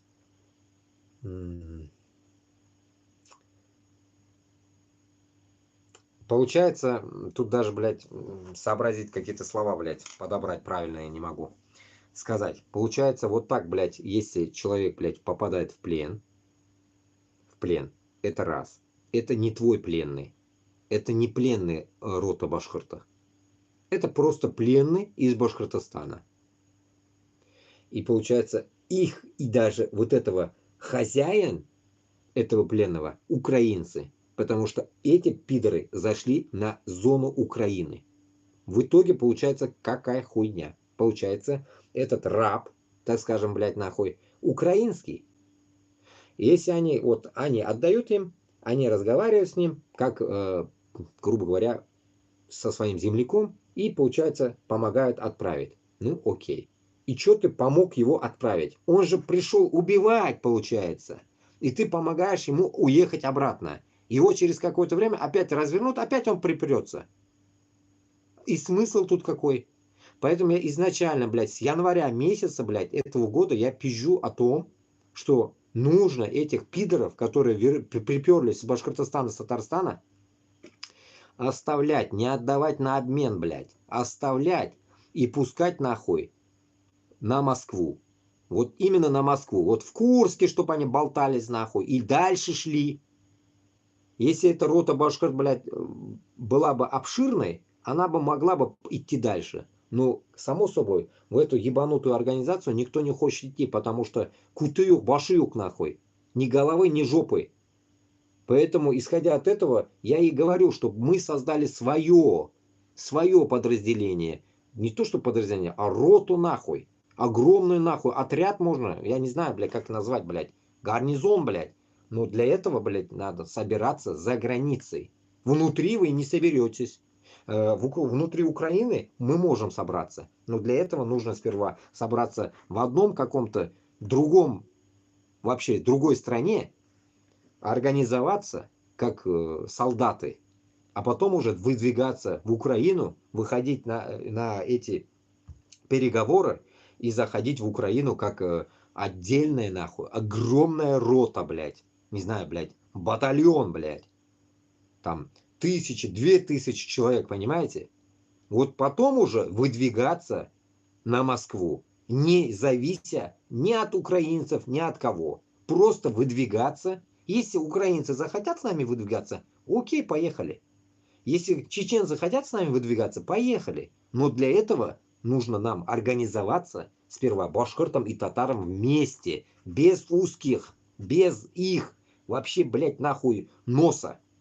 Чтобы, блядь, Сибирь батальон нам нахуй не дышал, блядь, в затылок, блядь. Не должно быть вообще узкожопых в нашей роте. В идеале должны быть мусульмане, которые читают намаз. Муджахеды. Только таким образом мы сможем уничтожить, как говорится, Москву. Только когда мы друг другу будем помогать, как брат брату, родному брату, грубо говоря. Хоть и этот Быркоран Чакмазакта, хоть и это, говорится, не родились от одной матери. Но по идее, как говорится, мы должны как мусульмане быть ближе даже, чем братья родные. Вот, только таким образом мы можем достичь своих целей. И я считаю, что и Чечня, и Дагестан также могут это сделать. Дагестанский отряд, чеченский отряд, башкирский, татарские отряды. И все, поперлись на Москву. Да мы, вот эти 4 нации, грубо говоря, 4 региона, да, так скажем, там в Дагестане наций очень много, как говорили, 36, да? Вот эти 4 региона за 3 дня Москву, блядь, порешают. Тут даже Украина не нужна. Украина пусть там будет оставаться, ебаться со своими территориями, чтобы эти пидорасы выжить оттуда. А мы просто могли бы, блядь, через изгиб, получается, вот эту Курскую дугу, так скажем, вот эту, которую они расчистили в данный момент, прямо оттуда попиздавать нахуй Воронеж, блядь, Калужское шоссе и ебанули бы нахуй прямо в Кремль. Все. Как раз эта сторона нам и интересна. Нам не нужна та восточная сторона. Именно надо нам Рублевская, вот этот, сука, Барвиха, вот эти края нужны нам, блядь. Где именно вот эти, нахуй, богатые, путлерская всякая шушера, нахуй, живет. Как раз Москва-Сити на этой стороне, Киевский вокзал, как говорится, Кремль. Вот эта сторона нужна нам. Именно западная сторона Москвы нам интересна. Где именно сидит вот эта вся хуета. Бывший курский губернатор признал факты о мародерстве со стороны российских военных. Слова бывшего курского губернатора, а ныне министра транспорта РФ Романа Старовойта встретили аплодисментами. На встрече с жителями Глушковского района Старовойт заявил, что мародерством занимались не только гражданские, но и военные. Есть факты, что награбленные отправляются по службам доставки. Позор, да, блядь? Валсбери, блядь, да, или кто там, блядь? Почта России. Поэтому уже поставлена задача прекратить прием посылок, добавил экс-губернатор. Ранее ТАСС написал о разграбленных в Курских Глушковых домах, после чего Z-канал обратили внимание, что в ВСУ в поселок не заходили. До этого Курское ТВ показало сюжет о мародерстве российских военных. Перед этим, 30 декабря, губернатор Курской области Смирнов заявил, что информация о мародерстве в регионе – это сброс со стороны спецслужб противника. Его слова вызвали возмущенных пострадавших от мародерства и жителей пограничья, в частности, жителей Коренева. Пиздеж, пиздеж.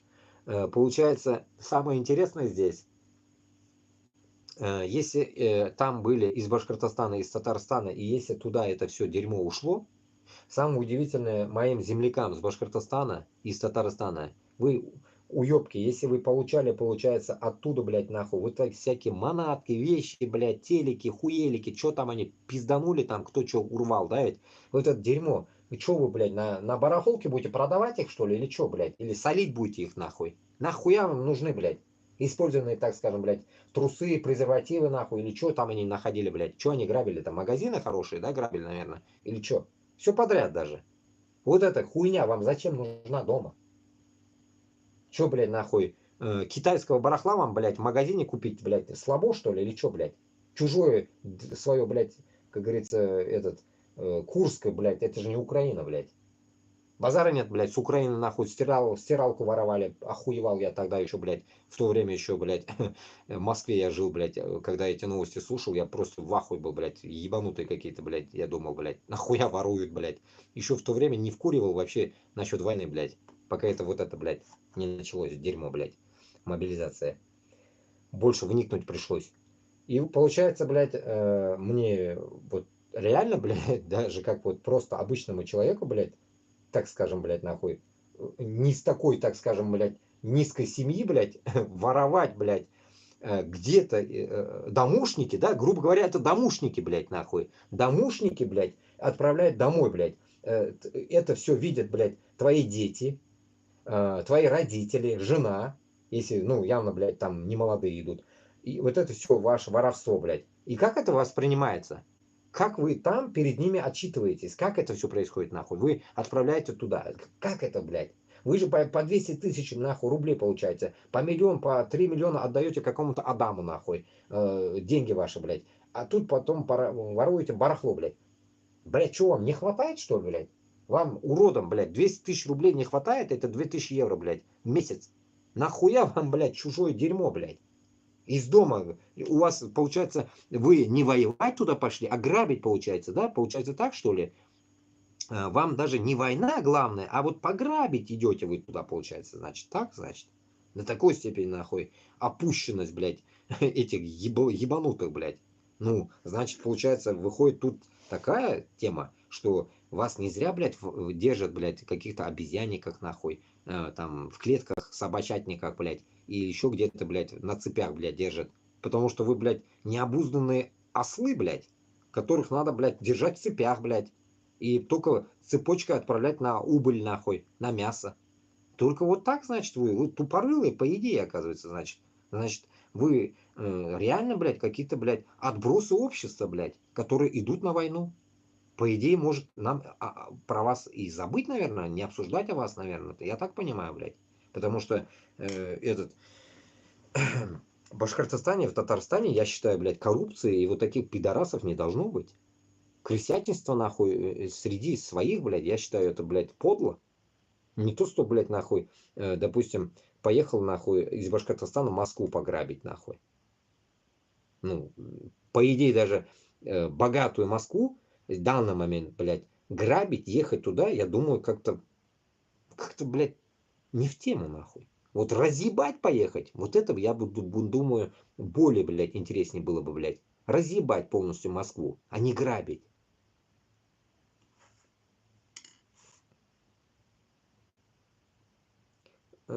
Только тут, я только, ну, в голову приходит только бригадная мысль, блядь, что людям нужно только какие-то, блядь, нахуй. Вот сейчас именно вот в данный момент, что есть,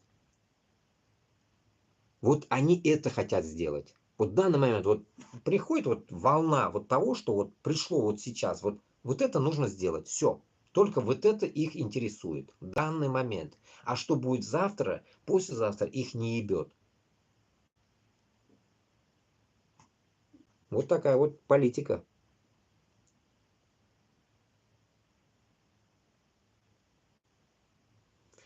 Вот опять началось.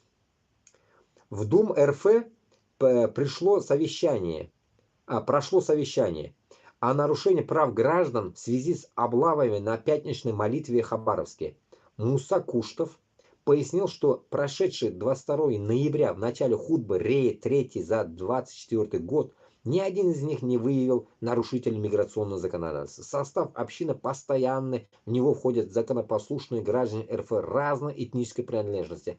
Для пятничных служб община арендует у частного лица по договору помещение к строительным работам, которое ведет неподалеку арендодатель МРО. Благонравие отношения не имеет. Религиозные деятели Дальневосточного округа осудили рейды силовиков на богослужение, как оскорбляющие религиозное чувство верующих. В основном прихожане данной мечети мусульмане-татары.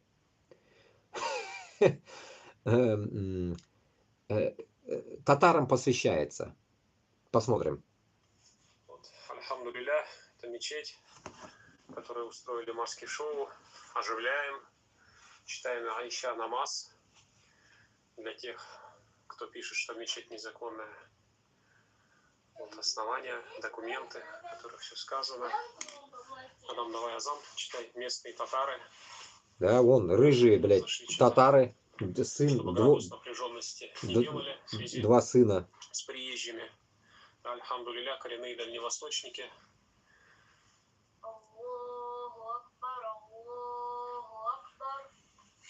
Малайка. Азан шахра.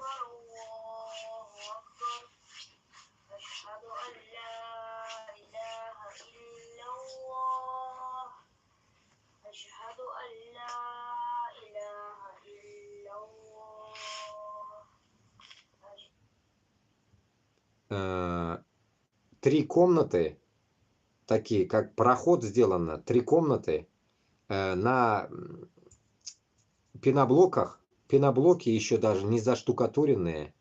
Новое, наверное, помещение под мечеть сделано. И ее, получается, кошмарят, получается, менты. Силовики, да, вот эти ФСБшники или что там, ОМОН, блядь. После этого обращаюсь к татарам Башкортостана. Ну и всем другим.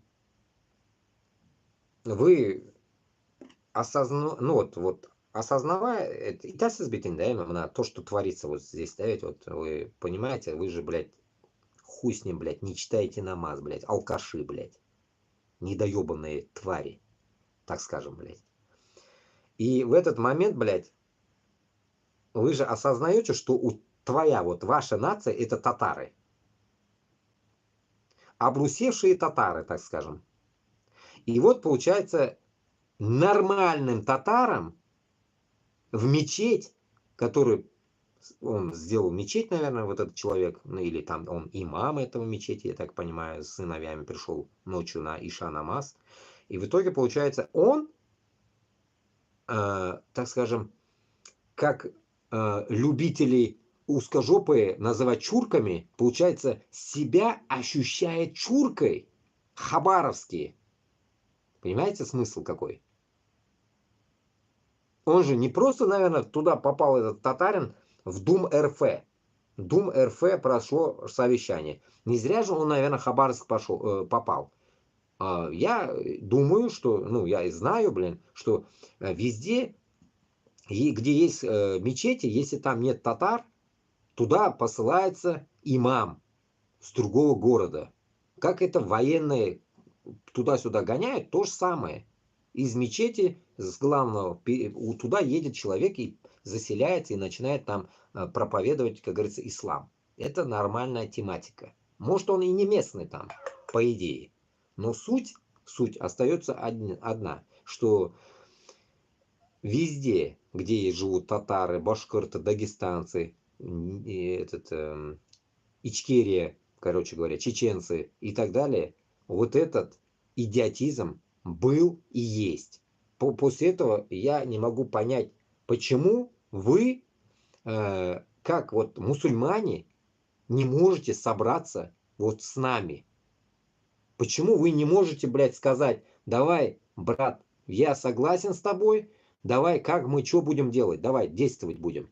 И свои фикеры тоже, свои мысли тоже кидайте, мы свои.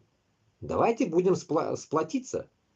До каких пор вы будете там шкериться? Я здесь, блядь. До каких пор у вас будет, блядь, как говорится, чмырить, блядь, в мечетях, шмонать, блядь. Паспортный контроль прошел, я один раз сходил, блядь, в соборную мечеть в Москве, новую, после Европы. Я охренел. Чуть ли не паспортный контроль там я прошел. Стоят, блядь, с автоматами, уроды эти, финно-угры, блядь. И я зашел, вышел, толпа, миллион людей там. Не пернуть, как говорится, не сдвинуться, блядь. И выходишь, с двух сторон тебя менты, блядь, окружают. Нахрена такая, блядь, нам нужна, блядь, Россия? Нахрена они нужны нам вообще, блядь?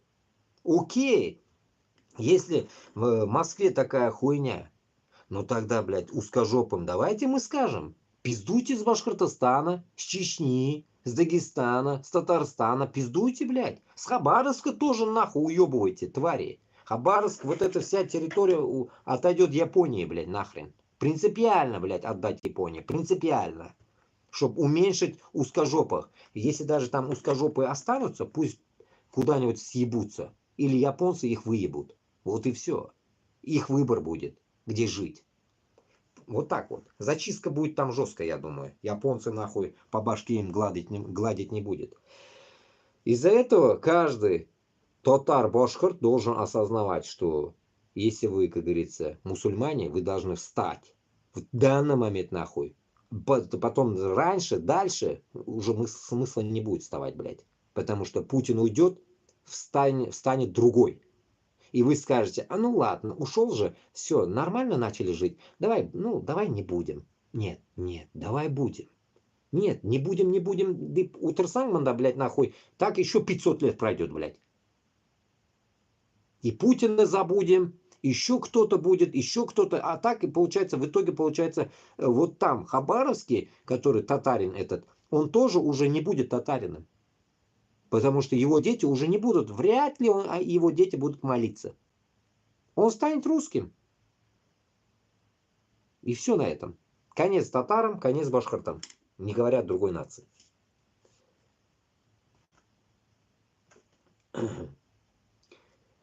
Итак, еще какая-то новость. Так, 63 года назад была основана хоккейная секция имени Салавата Юлаева. 25 ноября отмечается важная дата в истории уфимского хоккея. Ровно 63 года назад была создана хоккейная секция при спортивном клубе имени Салавата Юлаева.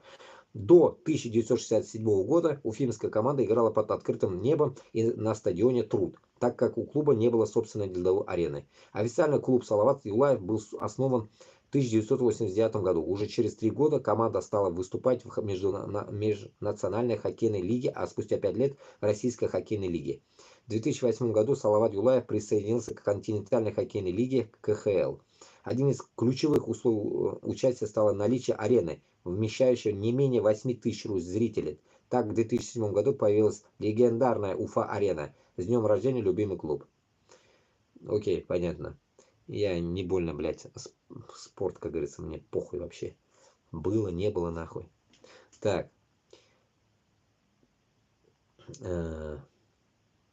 Итак, история. Девочка из племени Ак-Капсак. Кипчаки когда-то были самым распространенным тюркским народом, занимали территорию от Иртыша до Волги. В эпоху Золотой Орды кипчакский считался разговорным языком общения для золотоордынцев. На данный момент кипчакский язык считается мертвым, но он дал основу целой языковой ветви, которая относится к и башкиры. У башкирского племени кипчак богатый родовой состав. Отличались родоначальниками истории тамгой и особо интересно мне женской одеждой. Понятно. Какой-то канатлы телеграм, короче. Так.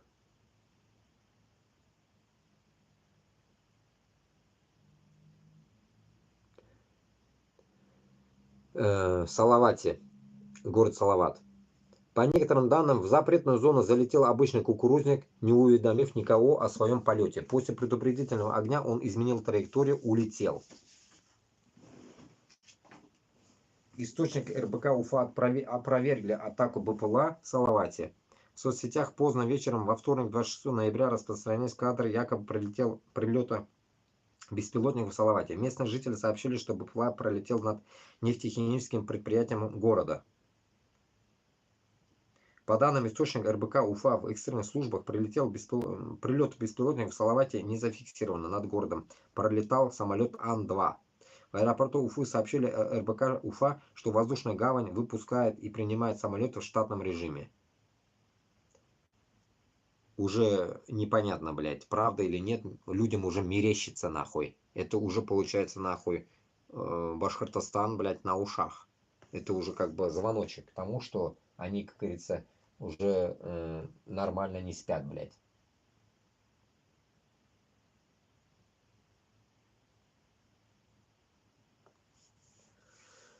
Так.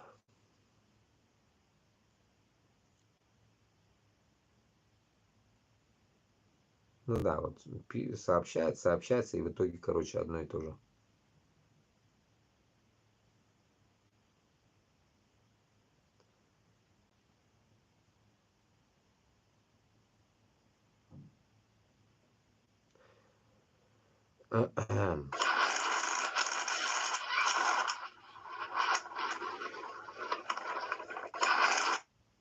Это видео из якутского поселка Тикси, где порывы ветра сегодня достигают 38 метров в секунду и буквально сносят людей с ног. Из-за непогоды в поселке второй день не работают детские сады и школы, пишут местные СМИ, а женщинам, чей труд не связан с непрерывным производством, разрешили не работать.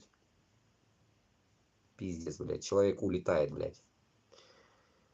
Понятно. Кстати, блядь, на днях у меня тоже же тут пару дней был ветер, блядь, ебанутый какой-то.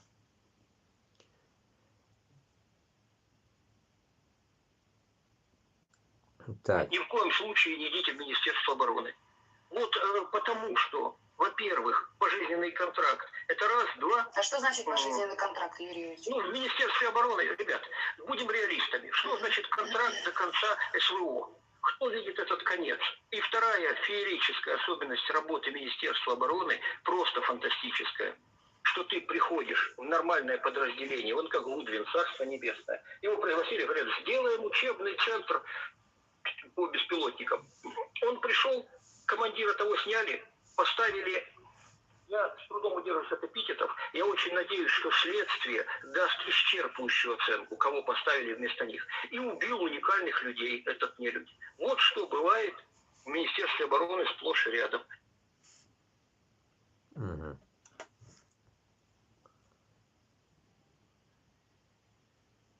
The-блогер Юрий Евич, который с 2014 воюет против Украины, призвал россиян не подписывать контракты на СВО. Нихуя себе. Что за с ними случилось, блядь? С The-блогерами, блядь. Поскольку в армии творится полный беспредел, произвол командиров и мясные штурмы. Если уже такая публика заговорила, как антивоенные активисты, это серьезный сигнал. Мы же с первых дней войны повторяем то же самое. Не ходите на СВО. Это глупая, несправедливая, преступная война. Шансов вернуться с которой живым и полноценным очень немного. И, как всегда, я добавлю от себя. Я не то, что, блядь, это какой-то сеятель ветра, блядь, оттуда, блядь, скопировано. я не могу понять того, что каждый этот народ уже ведь, блядь, за 3 года 1000 раз уже услышал и понял, что, о чем кто говорит, блядь. Мы же, блядь, вроде бы на вашем языке говорим. Да, бывает и на татарском говорю, блядь, на узбекском, блядь, и на русском в данный момент, да, чтобы и дагестанцы меня понимали, и украинцы понимали, и еще кто-то там, кто не понимает этот, или я их не понимаю, их язык, допустим, да. И вот получается, за 3 года, я считаю, блядь, точнее, блядь, даже, давайте после 2 года чем-то, да, прошло, как мобилизация началась, и кипиш начался там. С начала мобилизации уже, блядь, нахуй вам Майкл Наки, блядь, афишировать их всех, рекламировать не хочу, ну все вот эти, блядь, блогеры, или как их назвать, блядь, не знаю, вот эти комментаторы, уже 1000 раз сказали вам, блядь, что там, блядь, мясные штурмы, убивают и так далее. Ну, потом вы начинаете, блядь, нахуй у Габасова, блядь, стелиться, типа, блядь, нас обманули, я ехал, блядь, вообще-то на стройку, блядь, попал, блядь, сюда, нахуй, дали в автомат и так далее. Ну, вы кому лечите, блядь, эту всю херню? Мы же вам, блядь, нахуй, уже 2 года долбим, блядь, просто не идти на войну. Не то, что, блядь, ты там зарабатывать идешь, или на стройку идешь, или держать автомат идешь, похуй. Ты какой мыслью идешь вообще туда? Нахрена ты туда идешь, блядь? Получается, ты туда идешь по своей инициативе. Получается, тут нахуй даже не деньги, ничего. Это тут твой принцип. Это значит, ты сам, блядь, лично ты сам виноват, блядь. У кого-то вот, как у меня, блядь, жена виновата, допустим. Да, у кого-то, блядь, нахуй, мать виновата. Или, блядь, отец, нахуй. Или кто, блядь, сказал, что ты не мужик, нахуй. Давай иди, блядь. Или там, заработай денег, нахуй. Не можешь заработать, иди на войну, блядь. Например, вот такая херня, да ведь? И чё? Вы чё, в этот момент, получается, нужно слушать кого-то, что ли? Я не могу понять, блядь. Получается, вы сам своих близких слушаете, или там кого-то нахуй, идете умирать. А чужих в этот момент, которые, блядь, вам, блядь, из-за кордона долбят, блядь, каждую ночь, блядь, или когда там вы включаете этот ебаный YouTube, постоянно вам говорят, блядь, нахуя идти на войну, блядь. Вы, главное, это не слышите. Точнее, вы слышите, игнорите. Но вы, блядь, идете на войну, блядь, дохнуть. Вот, найдите вот в этом, блядь, моей, блядь, логике, блядь, логику. Я охуеваю сам, блядь, не могу найти в этой логике логику, нахуй. Из-за этого я считаю, блядь, нахуй, Башкортостан с Татарстаном должен реально, блядь, выйти, если уж выходить, блядь, нахуй. Не за Куштау, не за мэра какого-то Якутии, блядь, нахуй. А выйти, блядь, нахуй, именно против войны, блядь. Вот этот будет, нахуй, резонансный этот какой-то шаг, блядь. Выйти против войны, блядь. Опять-таки, нахуй, не 80 человек, а 100 тысяч. С Башкортостана и с Татарстана, блядь, хотя бы по 50 тысяч выйдите, нахуй, на такой марш. Стоп, война. Стоп, война, нахуй. А принцип выдвигайте какой? Самое главное, что вы понимали, когда вы на такой шаг когда-нибудь, блядь, если вы соберетесь, кого-то будут вязать из ваших, вы должны его вытаскивать. Получается, вы выходите на смертный бой, блядь. Грубо говоря, блядь, без оружия. Просто выходите, блядь, и говорите, мы на работу не пойдем, мы нихуя ничего не будем делать, нахуй, и на войну не пойдем. Все. Посмотрим, что будет. Вот этот выход, блядь, ваш будет грандиозный. Башкортостан и Татарстан. Когда-то, блядь, тут пишут украинские телеканалы всегда, Башкортостан восстал. Прям такое название дают, чтобы все смотрели. Хуй он восстал, блядь. И там показывают Куштау, блядь. Затрахали эти видосы, блядь, тупорылые. Поэтому, как говорится, чтоб уж в следующий раз кто-нибудь так написал, в Башкортостан восстал. Уже по правде было. когда туда зайдешь в этот сайт, посмотреть это видео, чтобы там реально, блядь, по Уфе, по Башкортостану, по Татарстану шли эти 100 тысяч человек нахуй и говорили: пошли нахуй, на войну мы не пойдем. Примерно вот так. Путин, пиздуй сам на войну нахуй. Надевай портянки, кирзачи и пиздуй, блядь. Вот и все. Примерно так. Вот тогда, может быть, нахуй, и начнется восстание. Вот тогда, может, как говорится, подобие нас люди уже зайдут, как говорится. А так никак. Или вы выходите, блядь, сами вот выходите, как мы вот вышли, за границу по одному. Но опять-таки 100 тысяч оттуда не выйдете вы, блядь. Заебетесь выходить 100 тысяч нахуй. Хотя бы 2000 человек выйдете, и то нормально будет. А так вот внутри, блядь, 100 тысяч, 200 тысяч можно. Именно башкиртов, мужиков, не баб. Так, идемте дальше. На жительницу Йошкар-Олы возбудили дело о злоупотреблении свободой информации после похода администрации с вопросами о бомбеубежищах. Заебись, да? Вот, задача какая, да? Только что я начал говорить о восстании, блядь, а тут, оказывается, блядь, за вопрос о бомбоубежище на нее возбудили дело. Заебись, блядь, живете вы, блядь. На работу к активистке Татьяне Наумовой пришел сотрудник центра и вручил ей повестку о явке на опрос по административным материалам. В ходе разговора выяснилось, что преследование, вероятно, связано с тем, что девушка в составе инициативной группы была в администрации города и выяснила, есть ли убежище для горожан на случай обстрелов. Ранее на бывшего мужа Татьяны Алексея Наумова полицейские составили протокол по этой же статье. Причиной стало его видео с призывом подготовить вещи на случай чрезвычайной ситуации. Они готовятся, типа, марийки готовятся, марийцы готовятся на атомную бомбу, блядь. Сегодня ко мне на работу приходил сотрудник Центра противодействия экстремизму и вручил мне повестку о том, что на меня заводится административное производство по статье 13.15, якобы распространение недостоверной информации, которая может принести вред здоровью или там жизни людей, я не помню как там, но штраф от 30 до 100 тысяч рублей в случае чего. И я его спросила, я же ходила по укрытиям, я думаю, откуда ветер все дует. Я его спросила, говорю, а вы-то знаете, где будете укрываться? Он сказал, я знаю. Я говорю, а остальные? Остальные пусть ходят в администрацию, вы же сходили?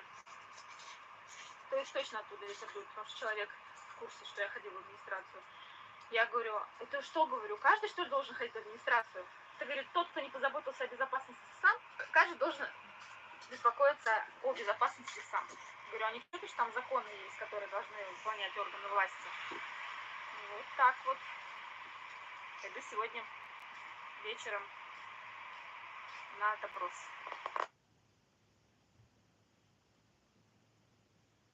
Заебись.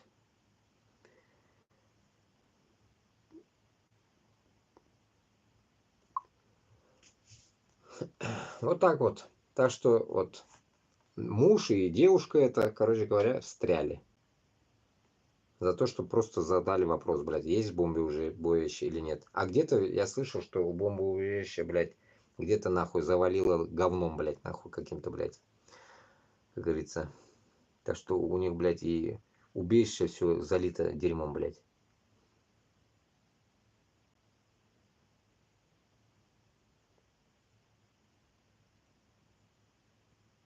Так.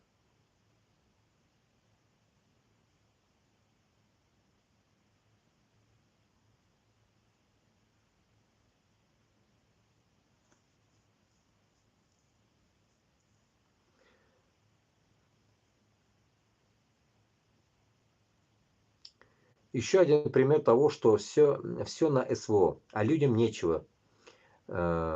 Ничего. Школа в Демском районе, причем в новом ЖК, обещали, что школа будет построена в 25-26 годах. В итоге остановились. Стройку признали место якобы непригодным для строительства, хотя год назад говорили, что со школой все будет хорошо. Отдали землю, на которую должны были достроивать ЖК владельца стройкомпании «Башкир», московской компании, пока ЖК еще не был достроен. Заебись нахуй. Вот так вот. Все, Дему нахуй. Все, блядь, как говорится, продадут нахуй Москве и так далее нахуй. Получается нахуй, они думают, что продав Москве эти земли, блядь, у них что-то будет нахуй. Я вот этого не могу понять, блядь, нахуй. И в тот же момент москвичи думают, наверное, если мы купим в Башкортостане землю, и все мы оттуда будем выкачивать и так далее, там строить что-то в этом роде, да, ведь? Ну, хуй вам, блядь. Поэтому, как говорится, бумеранг нахуй будет нахуй однозначно.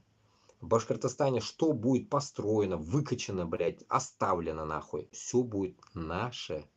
Все будет наше. Как вы там, блядь, делаете нахуй в Украине, получается, все грабите нахуй, унитазы, блядь, пиздите нахуй. Примерно такая же хуйня будет. Короче говоря, то, что вы, говорится, один гвоздь забили нахуй в Башкортостане, все, как говорится, останется внутри Башкортостана. Вы, нахуй, москвичи сраные, нахуй, оттуда ничего не будете забирать. Вот мин Аллаха берса тірі болып мына қойсам шул суғышқа, блядь, сізге қарсы, блядь. Я само собой, блядь, принципиально этого буду достигать, нахуй. Принципиально, нахуй. В Башкортостане никакая, нахуй, копейка, блядь, не уйдет, нахуй, узкожопым. Ни копейки, нахуй. Все будет, как говорится, оставаться внутри Башкортостана. Никакие, нахуй, Габасовы, нахуй, Кашаповы, нахуй, хуи, другие еще какие-то, нахуй, не будут, нахуй, этот, как говорится, даже рот открывать, блядь. Все внутри Башкортостана останется. Никому ничего не будет отдаваться. И Башкортостан будет расти наверх. Перем, Коми, это все отойдет Башкортостану. За то, что, блядь, нахуй, мы были 500 лет, нахуй, блядь, в рабстве, все территории, нахуй, будут отжиматься Башкортостаном. Это именно принципиальное, нахуй, гонение узкожопых, чмырение узкожопых, нахуй, и уничтожение полного, как говорится, ихнего, блядь, владения нашими землями. Вот примерно вот такая тактика будет работать в Башкортостане. Вот это, блядь, пиздолизовство, нахуй, Габасова, Кашапова, нахуй, и всех уёбков, которые пытаются что-то, блядь, пиздеть там красиво, блядь, и которые думают, что, блядь, нахуй, этим самым, блядь, они, так скажем, блядь, будут разделять, нахуй, с узкожопами Башкортостан, нихуя. Разделять мы Башкортостан будем только башкортлар, блядь, и татарлар, блядь. Больше никто там не будет владеть чем-то, блядь, нахуй. Вот и все. Остальные будут просто проживать. До тех пор, пока им будет это нравиться. Не нравится, уебывайте нахуй. И марийцам это касается, и чувашам это касается, и всей другим то же самое касается. У каждого будет своя республика. Поэтому, как говорится, каждый будет строить свою республику. Хочет они будут жить у нас, не хотят, будут пиздовать по своим республикам. Также узкожопым это будет относиться. Как говорится, а мы сами разберемся у себя. Вот и все.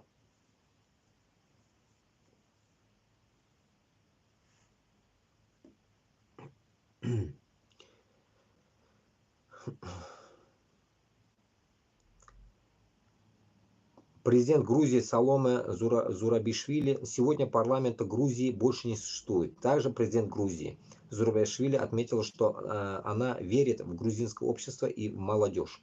Президент считает, что их время пришло, и очень скоро они возьмут управление страной в свои руки. Тем временем существующий или несуществующий новый парламент Грузии действует по принципу Путина. Нельзя мешкать.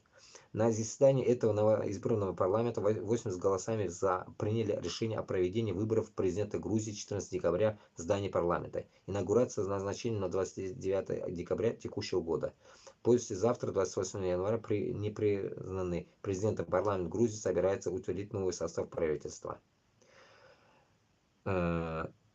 Курдегес, что творится? Вот это вам явный пример, которого как бы набежала вперед, так скажем, блядь, до нашего, как говорится, независимости. Вот грузинская причина, грузинский пример, грузинская полунезависимость, ебанизм, грубо говоря, да, что творится у них. Вроде бы, блядь, в независимой стране, в Грузии, творится узкий мир. А мы от этого узкого мира не можем, блядь, нахуй выйти. А эти дебилы, нахуй, половина, блядь, которые ебанутых, нахуй, топят за русню. Вот ебанутые, нахуй, вот этот хуй, блядь, который там стоит, блядь. А эти вот нормальные, короче, которые за Европу топят. Точнее, даже не за Европу, а, я думаю, они за свободу топят, нахуй. И отметить здесь надо наше. Мы тоже за Европу топить не будем. Когда какие-то люди рассказывают о каких-то вещах, там, Европа, Америки, там, мы так будем, да, будем. Ну, как говорится, мы будем только брать какие-то примеры. Подобие, блядь, нахуй, как класть асфальт, нахуй, по Башкортостану с Татарстаном. Примерно вот такие примеры. Как говорится, строить дома, как заливать бетон, как чинить зубы, нахуй, как ремонтировать, нахуй, как говорится, больных детей. Примерно вот такая тематика мы можем взять у них, если у нас мозгов нету. Но остальные вещи мы должны строить внутри сами. Конституцию и республику строить мы будем сами. Нам не нужны, нахуй, учителя, нахуй, в этом. И другие принципы мировые тоже нам не нужны. У нас будет своя личная конституция, нахуй. Ни русней, ни Америка, ни Европа, ни евреями, нахуй, не будет она написана.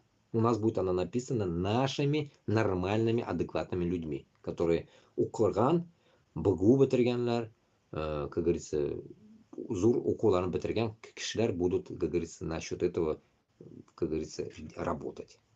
Не нужны нам, нахуй, чьи-то, нахуй, списанные, блядь, нахуй, тетрадки Конституции.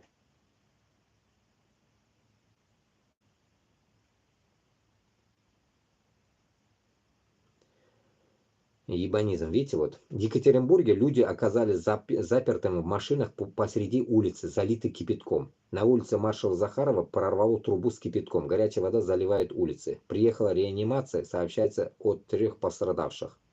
Ебанизм, блядь, нахуй. Наверное, морозы. Трупы взорвались. Ну да, им же воевать надо, блядь, нахуй. Какие нахуй трубы, да, гнилые, нахуй. Трубы, блядь, по всей России, блядь. Нахуя они нужны? Ладно, кипятком заливает. А говном, если залило бы, нахуй. Везде, блядь, нахуй. Прорвет что-нибудь, говно, нахуй, там. Как вулкан, блядь. Пиздец, блядь, сука. Курсанты кадетского корпуса в Уфе устроили массовую драку из-за надписи «Вторая рота пидорасы». 10 человек попали в больницу. Драка произошла вечером 25 ноября. На плацу Уфимской общеобразовательной школы-интерната с первоначальной летной подготовкой собрались курсанты 2-й роты 10 класс и 4-й роты 11 класс. Поводом стала надпись «Вторая рота пидорасы», которую кто-то поставил возле входа в столовую перед ужином. Дрались несколько десятков курсантов, 16 воспитателей. После драки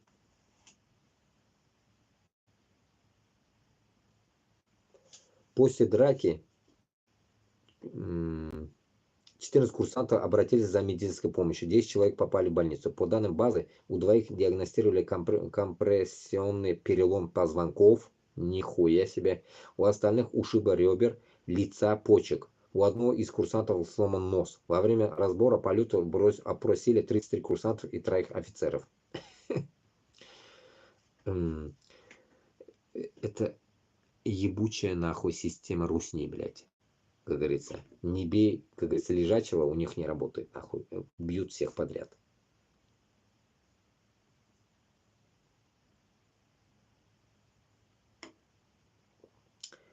Российские банки уверены в повышении ключевой ставки ЦБ в декабре минимум на 1% до 22%.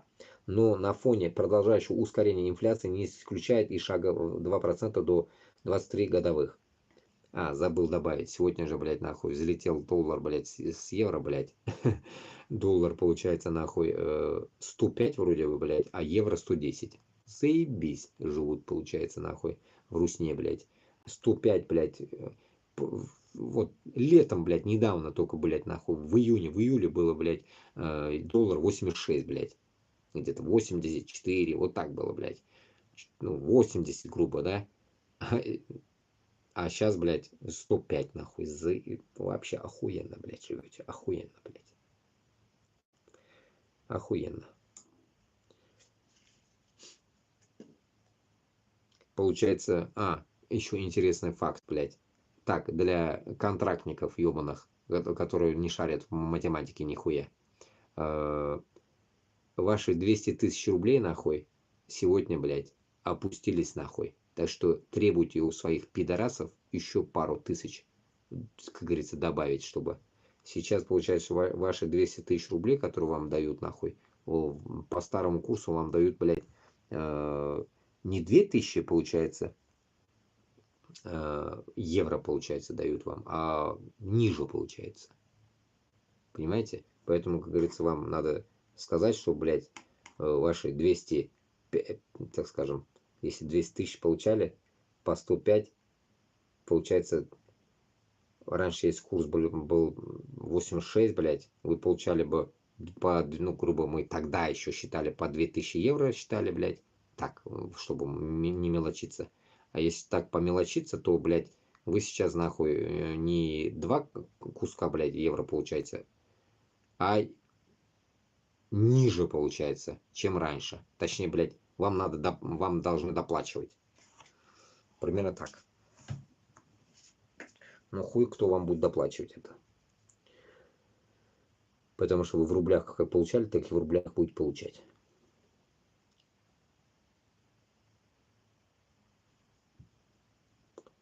Так. Тоталитаризм приводит к деградации государственных институтов. Вместо решения проблем потемкинские деревни. Вот Бадранов, чьи мозги окончательно заплыли жиром, спускает методичку с задачами 5-го съезда Всемирного Курултая башкир. Будут информационно сопровождать репрессии против фигурантов баймакского дела. Там уже более 8 человек за решеткой. Параллельно проведут разъяснительную работу о важности преодоления экономических трудностей. Сами трудности преодолевать никто не собирается. Все Зауралья перерыто, природа уничтожена. Самые жирные подряды на строительство дорог и укладку тротуарных плиток отданы дорогим армянским родственникам. По количеству погибших на войне впереди всей России. Башкортостан. Но нет, все это еще сущие пустяки, которые не интересуют Хабирова. Почему? Потому что эти вопросы не интересуют Москву. Хабиров знает, что нужно, а Бадран знает, что тревожит шефа. Даже не скрывает, что не собирается решать социальные проблемы, поднимать экономику. Задача информационно сопроводить, выразить поддержку и разоблачить башкирский национализм, который мешает радоваться жизни и набивать карманы. И эти гондоны думают, блядь, что они будут жить нахуй, охуительно нахуй. Но нет, нет, нет. Поймите, если Аллахом суждено вам жить еще там до 50, до там 80 лет, да ведь мы же ведь все равно придем за вами. Понимаете, Бадранов, Хабировы, нахуй, гниды. Вам, мне кажется, легче сейчас уже сдохнуть, блядь, чтобы мы за вами не пришли.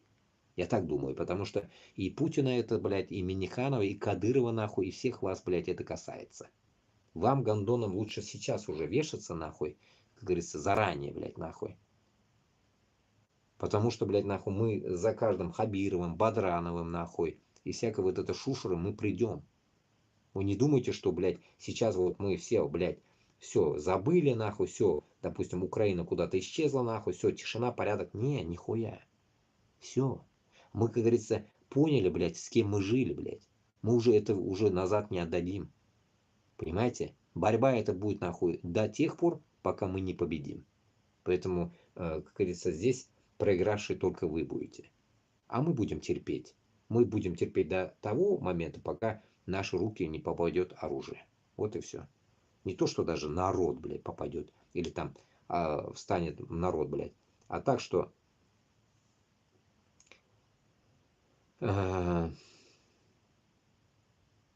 пока мы, так скажем, блядь, не будем готовы, наверное, чтобы у нас были, как говорится, возможности зайти и дойти до Москвы.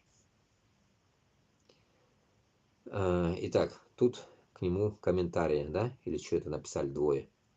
Какая-то Светлана написала. Правильно указали последний абзац. Именно народное волнение. Да, Бадранов действительно жиром мозги заплыл, если собрался с волей народной бороться.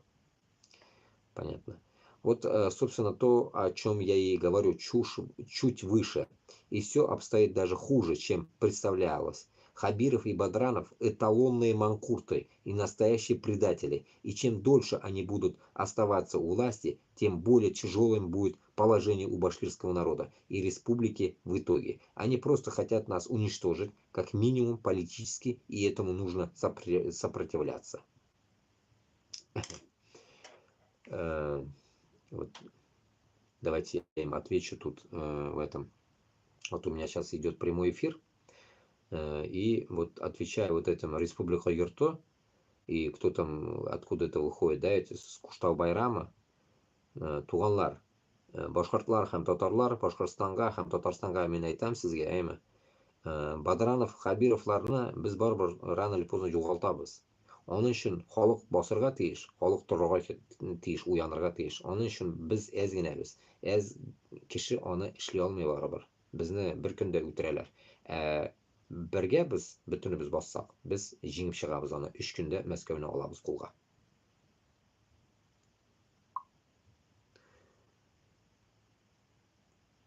Так, идем дальше. Знаете, когда думаешь много об этом, сбывается. Поэтому надо думать об обратном. Антон Силуанов. О чем?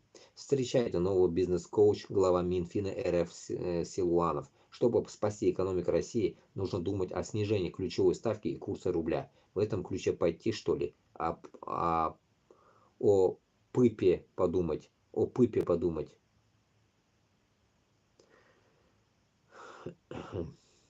Ну, блядь, это подъеб типа Путину, что ли, типа, блядь.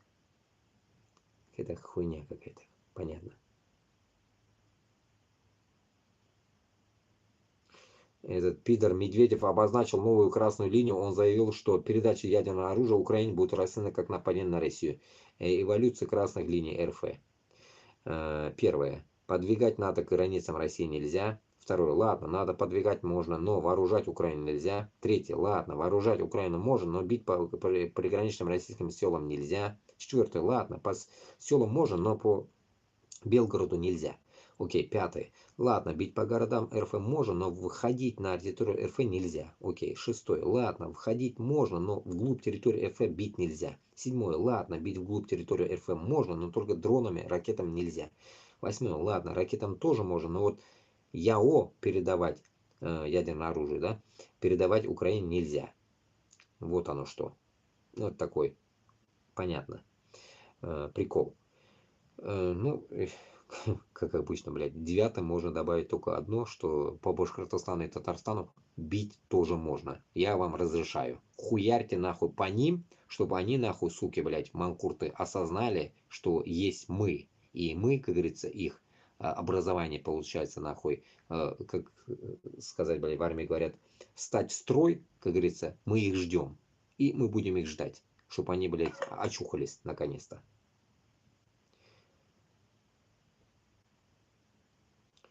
История какой-то.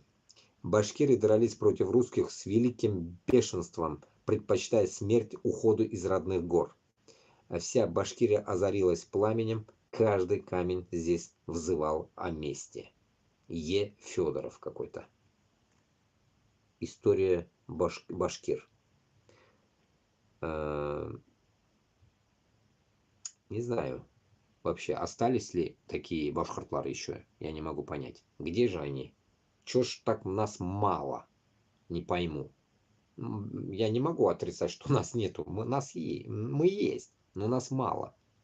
Поэтому с одним только Русланом Габбасовым и Русланом Сулеймановым, или там татарином Русланом Айсиным, прям интересно, все Русланы, блин, удивительно, блин, а Людмила-то где, блядь, одни Русланы, блядь, а Людмилы-то нету.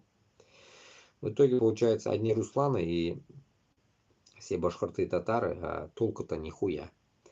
Получается, с нас, блядь, нахуй, троих-четверых, блядь, как говорится, Москву не возьмешь. Поэтому, исходя от этого, башкортлар, хам, татарлар должны понять, что мы на правильном пути, и этот правильный путь наш будет все равно, блядь, как говорится, до смерти нас, как говорится, тревожить, пока мы не достигнем своей цели.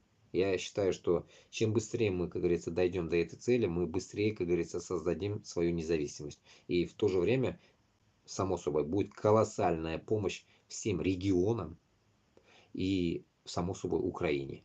Если сейчас все правительства Америки, Европы это не осознают, что нужно помочь регионам, то пиши пропало нахуй. Они будут биться, блядь, еще несколько лет, тратить бабло, тратить не то что бабло, блядь, людей нахуй со всех сторон, блядь. И получается, значит, это им интересно, вот и все. Им даже не в деньгах, блядь, их не, блядь, принцип, значит, а принцип уничтожения людей, вот и все.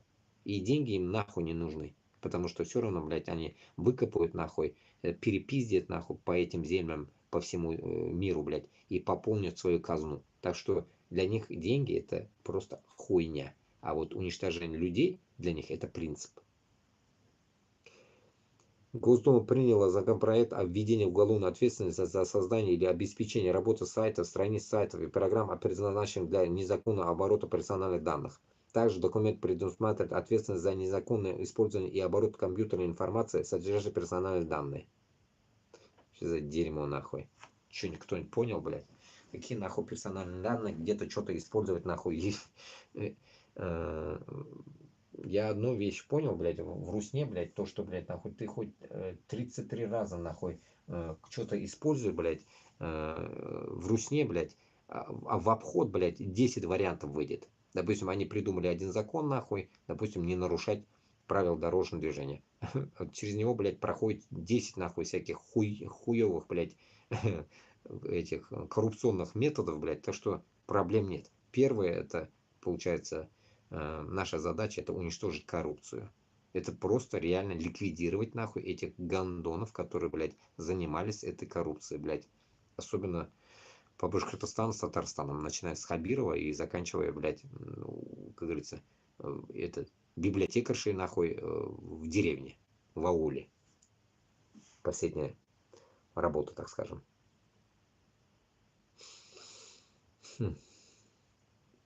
Так. В Уфе рядом с аэропортом планируют построить до 390 тысяч квадратных метров жилья. Вот сейчас скажу вам один прикол. Нахуя там жилье, не могу понять, конечно, но в Москве, допустим, возле Домодедово, примерно, да, как бы я помню, возле Шереметьево тоже чуть-чуть есть, но все равно есть какой-то, так скажем, блядь, ну, так скажем, дистанция есть, да, какая-то есть дистанция, блядь. И прям у меня сейчас вот это прям, я то, что это предложение прочитал, я прям вспомнил сразу Москву. Получается, в Москве такая же тактика, нахуй. Возле аэропорта, блядь, больно нахуй какие-то странные, блядь, заведения, дома и так далее, блядь. В Москве было, вот со стороны Домодедово тоже. Что эти хаты, получается, нахуй, наверное, я думаю, использовались для сдачи, блядь, нахуй, тем, которые, блядь, вот туристам и так далее, блядь, за бешеные бабки. И может даже они продаются, может оно, блядь, будет государственное, непонятно, короче говоря. Но это все, блядь, за бешеные бабки, нахуй. И получается, блядь, эти гондоны, Хабир уже из Подмосковья приперся, блядь, сука, с Красногорска, блядь, ублюдок, со стороны почти Шереметьево, да, сверху Москвы. И этот урод, получается, делает наш Башкортостан копия Москвы, блядь. Понимаете, создает копию Москвы. А нам нахуй копия Москвы нужна, блядь. Нам не нужны такие, блядь, действия, нахуй, и такие насильственные, нахуй, природные, блядь, нахуй, так скажем, уничтожения, постройка, блядь, там, так скажем, блядь, нахуй, зажать, блядь, нахуй, Уфу, блядь, заполонить, нахуй, точнее, блядь, Уфу, блядь, нахуя? Потому что, блядь, Башкортостан, он, блядь, огромный. И строить нужно везде, блядь, принципом того, что, блядь, не уничтожать природу, блядь. И в то же время не уничтожать, нахуй, не засорять, так скажем, нахуй, приближенные города, блядь. Нахуя его, блядь, заполнять, блядь, домами, если, блядь, можно, блядь, строить, блядь, другие регионы Башкортостана, области, где, блядь, нищета.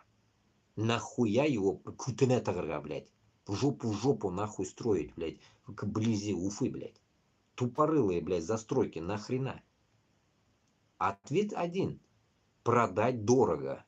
И загнать всех, блядь, с деревень в Уфу. Создать монополию, мегаполис, блядь, к подобию Москвы. Нам эта хуйня не нужна. Это неправильная тактика, нахуй, ведения, блядь, ресурсов Башкортостана и наших земель, блядь. Потому что, блядь, раньше, как этот всегда напоминает, блядь, этот Габасов, кантонные действия были у нас, кантоны были. Получается, блядь, нужно, блядь, развивать именно вот эту кантонную областную систему, а не, блядь, нахуй, вбивать, нахуй, все в клин, нахуй, в одну Уфу, блядь, долбить одну Уфу, нахуя, где, блядь, вода конченная, блядь, нахуй, климат пиздой накрытый уже, давно уже, блядь, там все, жопа, блядь, и еще этот, машинные пробки, блядь, нахуй, еще туда засоряет, нахуй, аэропортскую дорогу, блядь, нахрена, блядь. Поэтому я считаю, блядь, от Куандыкского коридора, заканчивая, блядь, Нинецией, сверху океана вот этого, да, новой земли, надо равномерно заселять людей, равномерно создавать аулы, деревни, города, а не, блядь, в одну дырку, нахуй, все запихивать. Примерно я так думаю. Это вот то, что они творят. Пока мы тут разберемся за независимость, наверное, они построят и, ну, как говорится, засрут. Ну, потом нам вышкребать это придется. Итак, и что он хочет? В Уфе рядом с аэропортом планируется построить до 390 тысяч квадратных метров жилья. 390 тысяч, блядь, это уму непостижимо, блядь. Мэр Уфы Ратмир Мавлиев утвердил постановление о комплексном развитии территории в районе Атаевки. Нахрена? Район Атаевки и вот эти вообще вот эти территории, блядь, со стороны аэропорта считается, по идее вообще, блядь, Асаргино, Хуергино, там вот эти места, это самые богатые, точнее, блядь, дорогие, блядь, нахуй, постройки, блядь, дорогие места, блядь, даже в данный момент, блядь. А он еще, к нему еще, блядь, вбухивает, получается, и создает еще больше. А что? Потому что выколачивает бабло, нахуй. С бюджета. Вот и все. Хотят, блядь, нахуй, прогонять свои, как говорится, интересы. Жрать хотят, так скажем, блядь, нахуй. Жрать хотят. Общая площадь участка, предназначена для освоения, составляет 1,2 миллиона квадратных метров, блядь. 1,2 миллиона, блядь, это, сука, сколько, нахуй, гектаров, блядь, я не могу понять, конечно, сейчас. На этой территории предусмотрено строительство до 390 тысяч квадратных метров жилья, что станет частью масштабного проекта по развитию городской инфраструктуры. Какой нахуй городской инфраструктуры? Какой нахуй?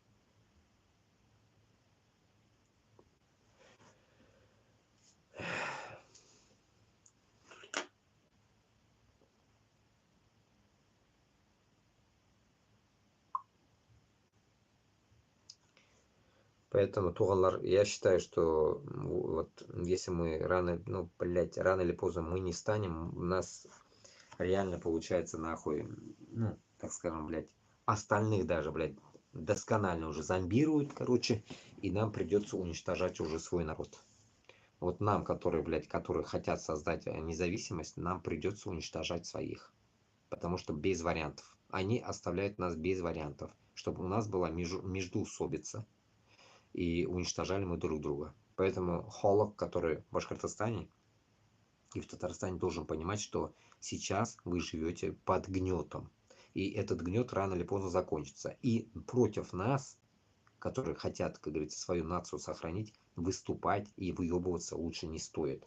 Потому что все равно, блядь, нахуй, нам наша задача сохранить свои, так скажем, корни, сохранить свой Башкортостан и так далее. Поэтому нам придется зачищать все подряд. Урысың, татар, башкорт, без қарап без сізге. Понимаете? Поэтому, исходя от этого, ну, я считаю, что сейчас им нужно вот вдалбливать, что вы, манкурты, живете неправильным, получается, так скажем, состоянии, неправильным, получается, так скажем, блядь, нахуй, под неправильным начальством живете, и вам, как говорится, все равно нужно менять свое, как говорится, вот это житье-бытие.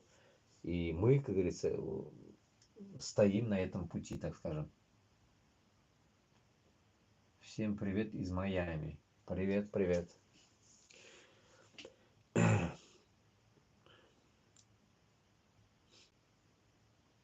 вот, интересно. Давно о нем никто не писал. Заместитель премьер-министра правительства Республики Башкортостан Алан Марзаев остается под стражей. Московский городской суд оставил постановление в основном районе суда города Москвы об избрании меры пресечения в виде заключения под стражу отношений Алана Марзаева без изменения. Апелляционные жалобы адвокатов без удовлетворения. Об этом сообщает пресс-служба Мосгорсуда. Самое интересное, Курт-трасса сбитында. Алан Марзаев вроде бы, блядь, все этот ЖКХ, вся херня, да, блядь, вроде, блядь, с Хабировым, чики-пики, короче, да, ведь. Во, главное, Хабиров пока на плыву, Шойгу на плыву, а Тимурчики и вот эти Аланчики присели. Получается, это, я думаю, звоночек всяким, блядь, нахуй, Бодродиновым или какими хуеплетом этим, блядь. Всем это звоночек, что вы тоже так же потихоньку будете по одному, нахуй, уходить. Как ущербные, нахуй. Вы уходить будете в утиль. После этого утиля, получается, вы начнете, нахуй, клевать уже Хабирова. Рано или поздно. Я считаю, что так будет выглядеть эта верхушка. А представили это, давайте, до низов. До низов то же самое будет. До низов, с Хабирова начиная до низов, до последней нахуй уборщицы в ауле, будет такая же хуйня. Каждый друг друга будет сдавать и стучать, чтобы, блядь, лишь бы меня не посадили. А от чего это происходит? А потому что вы, нахуй, дохуя, блядь, как говорится, поверили, как говорится, в узкое правительство. И узкое правительство, как из того фильма Зулейха открывает глаза. Зулейха открывает глаза, или Зулейха поднимает глаза, или что-то такое, блядь. Из этого фильма ясно ведь. Вот вроде в этом фильме показывается, как Иван Грозный, эти узкожопые, эти цари и попы, как, получается, насилуют эту Зулейху, да, получается, да? Вроде бы я не путаю этот фильм. Это татарский фильм. Почему-то, блядь, узкожопые там тоже снились. Непонятно почему. Но суть, этот поп, получается, Зулейху-то насилует в церкви, блядь, или где там, блядь, постоянно. И в этот момент, как раз-таки в этом фильме, вроде бы, если не путаю, блядь, там как раз-таки, блядь, приходят в одну деревню крестить, получается. Они выходят вилами, короче, аул выходит вилами, и примерно что-то в этом роде. Вот вспоминая этот фильм, я понимаю, что вот здесь, блядь, с низов и до верхушки Хабирова такая же будет хуйня. Такая же будет хуйня. Просто вы пока, ну, как сказать, думаете, что вас не ебут. Но может мельком где-то в голове у вас проскальзывает, наверное, эта мысль, что вас ебут, но вы, ну, не обращайте внимания, как бы, и пытаетесь, блядь, проскользнуть от этих мыслей своих и живете дальше. Но нет. Siz üzerinizde Allah yaşaysınız. Üzerinizde, как говорится, живете, обманывая. В лжи, блядь, нахуй, в своем испуганном лжи, блядь, живете. И таким образом вы пытаетесь прожить свою жизнь, воспитать даже внуков, правнуков. Но вы не осознаете, что ваши внуки-правнуки, нахуй, вспомнят о вас, вспомнят о том, что какого хуя-то это все было. Почему, блядь, это происходило? Как мы сейчас задаемся, почему же наши предки этого не сделали? Ну, старались ведь. Салават Юлаев тоже наш предок. Он же что-то старался. Но почему-то дальше люди не туда свернули. Коммунизм и так далее. Поэтому, исходя от этого, я считаю, что каждый башкорт и татар должен осознавать, что мы будем, как говорится, стараться идти к независимости любыми способами. Умирать, значит, будем умирать. Живыми останемся. Все Аллах Та'алямның қолында. Исходя от этого, біз никак не можем какие-то действия предпринять заранее. Я считаю, что каждый себя уважающий уфимец, себе уважаемые баймаковские и так далее, по всем регионам уж проходиться не буду, казанские, и все вот эти люди наши, так называемые нормальные из них, я думаю, как говорится, ждут все равно какого-то спасения откуда-то. И вот этим спасением хотелось бы быть нам, и стать нашим, как говорится, таким спасательным, так скажем, кругом, который придет рано или поздно и освободит этих людей, которые, как говорится, в заточении, как и в Зулихе, в фильме «Зулиха». Она тоже, так скажем, заточение, когда ее насилует этот русский поп, блядь. Примерно такая же хуйня сейчас. Вы просто не понимаете, кто вас ебет и дразнит. Вот этого вы не можете понять. И не можете от этого как-то и отречься, и в то же время дать, как говорится, отпор. Поэтому я считаю, что вам хотя бы, если вы уж пока сами не можете, нам хотя бы иметь вас, как бы, так скажем, устно согласившимся. Думать, что вы устно согласились с нашим мнением, и хотя бы какие-то маячки нам кидать, что вы с нами, чтобы мы определяли, кого оставить, кого мочить. По-другому никак, потому что заход в Башкортостан с Татарстаном, он есть и будет. Он, как говорится, с головы нашей не уходит.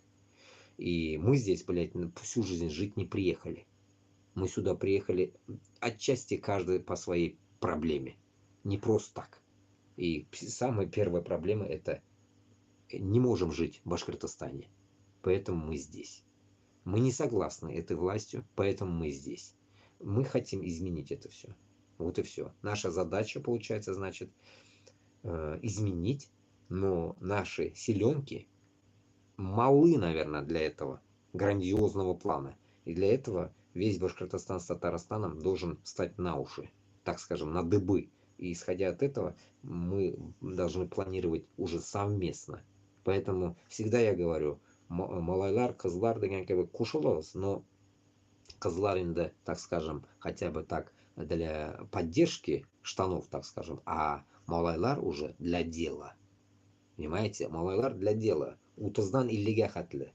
С 30 до 50 лет, как говорится, мужики, которые хотят, как говорится, выйти уже от этого рабства, я считаю, вы должны уже просыпаться. Хватит уже нахуй спать, нахуй. Хватит уже, блядь, нахуй жить просто своей какой-то обыденной жизнью. Это уже все уже. Мы это уже тоже жили. Мы это все уже прошли. Все уже. Должно вас, блядь, я не знаю, блядь, чуть-чуть ведь сегодня, что ли, вот этого слушали. Габасов же говорит, к 30 годам я понял это, говорит. Почему я... видите, он даже сам свои года понимает. Я почему всегда говорил, что до 30 лет мужики, они долбоебы. Какие бабы такие же. А бабы уж до 100 лет долбоебы, по идее. Мужики до 30 лет почему долбоебы? Потому что меня утостугос, я не по своей даже своей практике это понимаю, а по всей теме я понимаю, что до 30 лет человек сам неопределенный еще. Он неопределенная личность. А вот после 30 лет он уже конкретно определенный. Ну, есть какие-то тупорылые, и попадаются еще, конечно, которые до сих пор неопределенные и в 50 лет. Но ладно, и с ними больные люди. А вот с 30 лет идет определенность к чему? Идет определенность тому, что выходит мысль того, что кто ты. И ты начинаешь искать, кто я. Ответ на кто я и кто ты. И исходя от этого, ты понимаешь, ага, мен ведь все-таки башкұртмын, мен ведь татармын, или там мен қазақ, өзбекмін мен, но мен ведь орыс түгіл дайындаймын. Нәрсеге бізді халықны қазір мысқыллайлар, нәрсеге бізді халықны изәләр, таптыйлар, түкірәләр. И сіз этого до 30 лет не поймете, потому что Башкортостанда, Татарстанда бухла до хрена, любите бухать, курить, гужбани деген кебек, этионда йөрергә. А это после 30 как-то это все уже отстает, если ты уже не алкаш из аула. И исходя из этих принципов, человек уже в 30 лет, он конкретно становится созревшим, я считаю, блядь. Вот с 30 до 50 лет вот эти созревшие мужики должны уже беспокоиться о своих будущих поколениях. Если у вас нету детей, значит, как-то он должен образоваться. Значит, для этого нужна независимый Башкортостан с Татарстаном. А это как сделать, блядь? Это значит только борьба. Служба, как говорится, за родину, а не в Украине сдохнуть, блядь, просто как собака, и сгнить там. А именно, блядь, служить за родину. Дегенда, армия, вот, присягу принимать туда-сюда заставляли за Россию. Но в то время мне было тоже 18-19 лет, грубо говоря. Хуй поймешь настоящую историю. Никто не понимал. Или там не осознавали, можно сказать даже. Может и понимали, может не осознавали. И отмазаться хоть как можно. Но, как говорится, созреть, вот пришлось, наверное, мне тоже, наверное, вот, наверное, даже не в 30 лет, может быть, а именно вот как началась мобилизация. Могу даже так сказать. Не могу сказать, что с 30 лет я созрел или нет. Может, я еще раньше созрел. Ну, я не могу это, как говорится, сам себе доказать и вам подавно. Поэтому пусть будет это с мобилизацией. 2 года назад, допустим.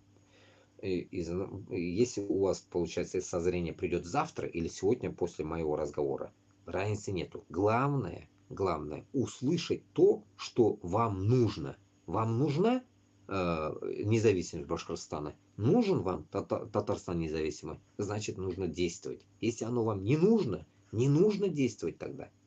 Не нужно тогда. Шулай маңғұл болып өліп кетесің енді. И все. Больше сөз жоқ сізге. Только такой выход вам выходит. Один выход получается. Ты остаешься просто отсидевшийся дома, не выходишь ни за русских и ни за нас. Окей, сиди дома, только не вылази из дома.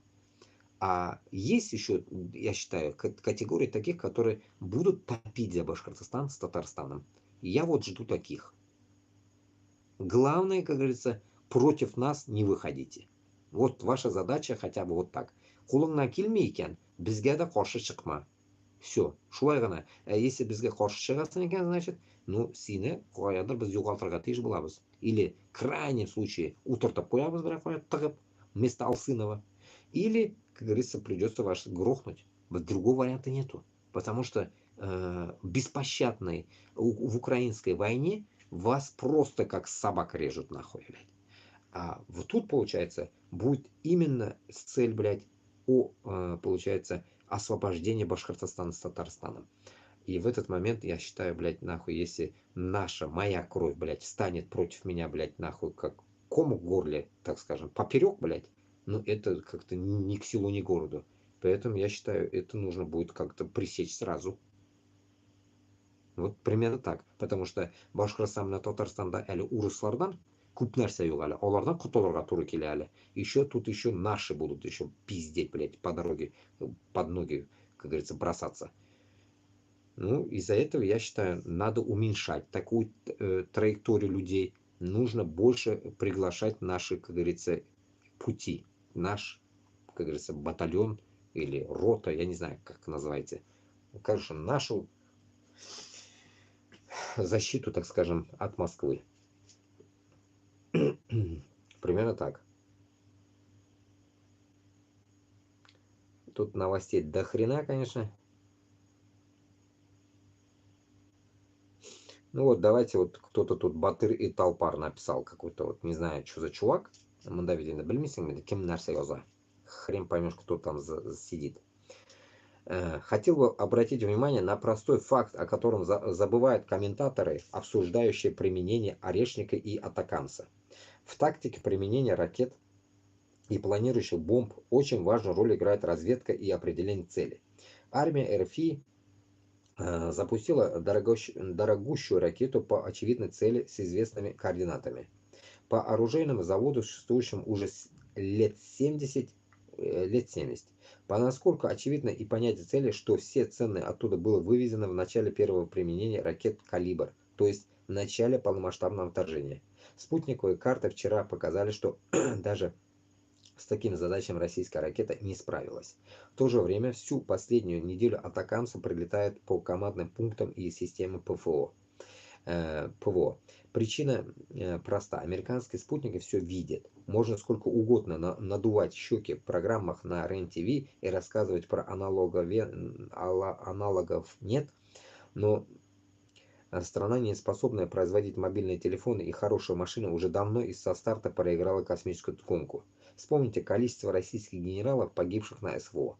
Каждый генерал – это уничтоженный командный пункт с заместителями, полковниками и дежурными капитанами. А сколько украинских генералов погибло? Ни одного. Российская армия глобально слепа и швыряется безрезультатно дорогущими ракетами по сомнительным целям, о которых прочитали в старых подшивках газеты «Правда» или узнали от завербованных на украинской территории наркоманов. Так себе стратегия. Противовес американские, британские, французские спутники передают всю информацию украинской разведки. А может и японцы не отстают в передаче спутниковых данных. Не думаю, что самураев очень радует путинско-кимовский союз. Передачу спутниковой информации не нужно согласовывать с национальным правительством или парламентами, и это сотрудничество не оставляет следов. Именно поэтому украинская армия так успешно выносит склады и штабы российской армии. Уничтожение командного пункта Курской группировки армии РФИ, бывшей усадьбы князей Борятинских, только первый звоночек. Запомни этот твит. Короче, то ли он скопировал откуда-то этот слова, блядь, кто-то написал, так и не понял. Ну вот такая вот высказывание, короче, каких-то. Тут Википедия добавил. Список российских генералов, погибших в ходе вторжения России на Украину. Статья, список, оказывается, это он подсунул. Понятно. Уж не будем читать, кто там сдох, похуй нам. И вот как раз тут возьмем один момент. Япония. Вот в идеале, в тот раз я что-то об этом говорил уже, Башкортостану с Татарстаном переговорить с японцами тоже было бы не помешало бы.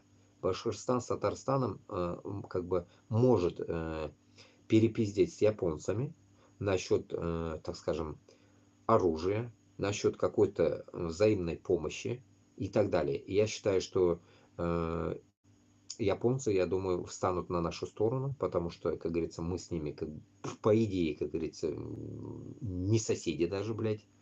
И как раз-таки разговор должен быть с ними каким?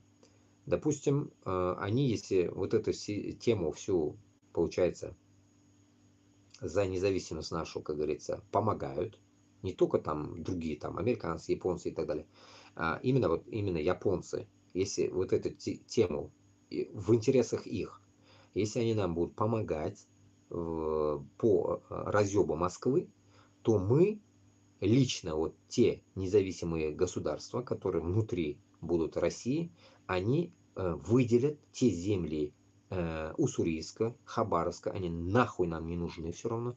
Вот эту всю часть до какого-то этого места, так скажем, блядь, до Алтая, до Алтая говорю, до Якутии, где-то примерно вот какой-то огрызок, блядь, мы им отдадим, получается, но дальше этого огрызка они не должны залазить нахуй. Вот примерно этот огрызок нам нужно, как говорится, с ними договориться таким образом, чтобы они нам помогли, и вместо этой помощи мы отдаем им земли вот эти. Они нам нахуй не нужны, эти земли. И будет это, во-первых, помощь со стороны ислама, как земля для них, как побольше земли, да, ведь, из суши. И в то же время, как говорится, это будет в нашем интересе, чтобы они были нашими союзниками по жизни. По жизни, потому что у них есть, само собой, технологии и так далее. Плюс еще они люди с Востока. Мы тоже, как говорится, не американцы. Поэтому, как говорится, мы тоже уж не больно нахуй русские. Шонарга, я считаю, что с ними дружбу создать, да, ведь правильную дружбу, не высокомерную, не нацистскую, нормальную дружбу, я считаю, это будет идеально. Потому что Восток, мы тоже, как говорится, мусульмане, идентичность может не одинаковая, но какие-то взгляды, они больше похожи, чем у этих крестоносцев ебанутых. Вот, поэтому московское болото нахуй нам никак не братья нахуй. Нам ближе, я думаю, были бы даже эти японцы, чем эти, допустим, сопоставлять, если узкожопых и японцев, я думаю, японцы нам были бы ближе, чем узкожопые. Особенно, я думаю, башкиртам, как бы даже с разреза глаз, да, если так рассчитывать, блин. Ну, бізге олар якынрақ болар. Также и Монголия и так далее. Ну, Монголия уже как бы это второстепенная тема будет, согласие с ними, и Китай. Китай и Монголия также, само собой, и с ними, как говорится, переговорить это хуйня. Вообще, вот с Японией вот договориться именно о помощи и вот этой выручки насчет земли. Получается, вся эта вот эта территория, которую мы отмеряем, отойдет им. Это при согласии Алтая, при согласии Бурятии, Тывы и дальше вся Поволжья и Кавказа.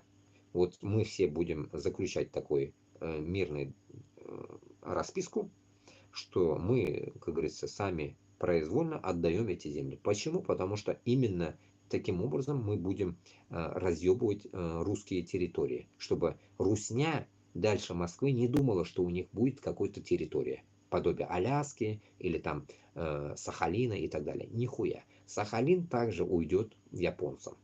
Сахалин нижний, верхний, какой там еще, да, там есть куски какие-то, я смотрел раньше по карте, не помню сейчас толком. Короче говоря, эти все вот эти поеботины нужно будет отдать им, потому что оно нам нахуй не нужно. Мы без него всю жизнь жили, Башкортостан, мы никогда не думали, что мы в Сахалине что-то отымели, что-то забрали. Также и якуты об этом никогда не думали, что они что-то там отымеют и заберут. Поэтому, как говорится, эти узкие земли, поэтому нам оттуда никогда не перепадало и не перепадет. Нахуй она нам лишний геморрой нужен. Я считаю, эти земли нужно будет нахуй просто отдать японцам, чтобы они там рахатланаб яшасанар и пусть процветают. Вот и все. И тут получается с ними будут мощные потом экономические всякие договора, финансовые договора. Считай, вот эта маленькая Япония, овладев вот этими землями, она сможет нам полностью экономику поднять. Понимаете? Тем нищим странам, которые в данный момент как плачется, подобие, блядь, там мелких, допустим, внутри Дагестана, дохуя мелкого государства может образоваться. Считай, они, блядь, полуголодные будут, считай, если они боятся. Там в той же, блядь, Удмуртии маленькой такой, мелкой, блядь, без Казани, без нас, она охуеет там. Подобие вот так, да? Вот, по крайней мере, вот такая тематика, я считаю, блядь, с японцами у нас была бы идеальная тема. Потому что это был бы противовес, блядь, Китаю. И чтобы Китай тоже больно не пиздел на нас, чтобы хуй не ложил на нас, это будет чуть-чуть укращать Китай с дружбой с Японией. И, само собой, наша дружба внизу, само собой, с Ненецией, с Новой Земли, овладевая вот этой землей полностью до Куандыка, совмещая это все без границ, получается, с Казахстана и заканчивая Афганистаном, у нас, короче, получается, пиздец, там, территории эти будут все под нами, грубо говоря, блядь. Ну, так скажем, дружба наша будет обширная.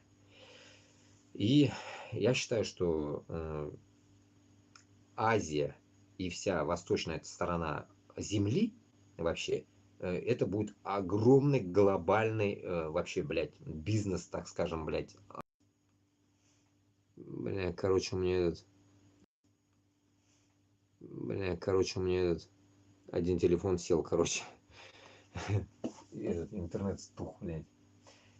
Короче, туғандар, на этом, наверное, будем заканчивать, потому что у меня сбросило этот Wi-Fi даже. Хз, сколько время, блин. 3 часа ночи уже, блин. Давайте попрощаемся. Сегодня вроде бы о всякой разной теме поговорили.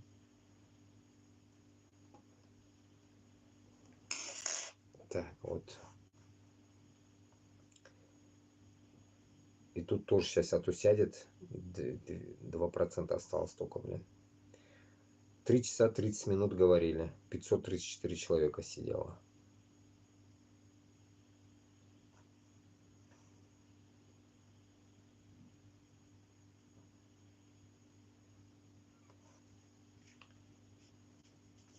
Вот так вот. Поэтому я считаю, будем закрывать, потому что этот Wi-Fi все равно не даст мне раздать.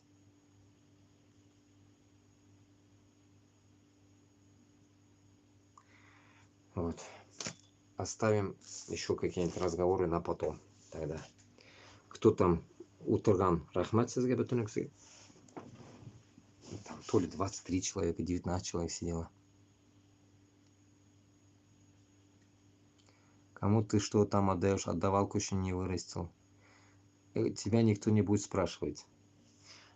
Самое главное, узкожопых нахуй никто не будет нахуй даже хуй не ставить, как говорится.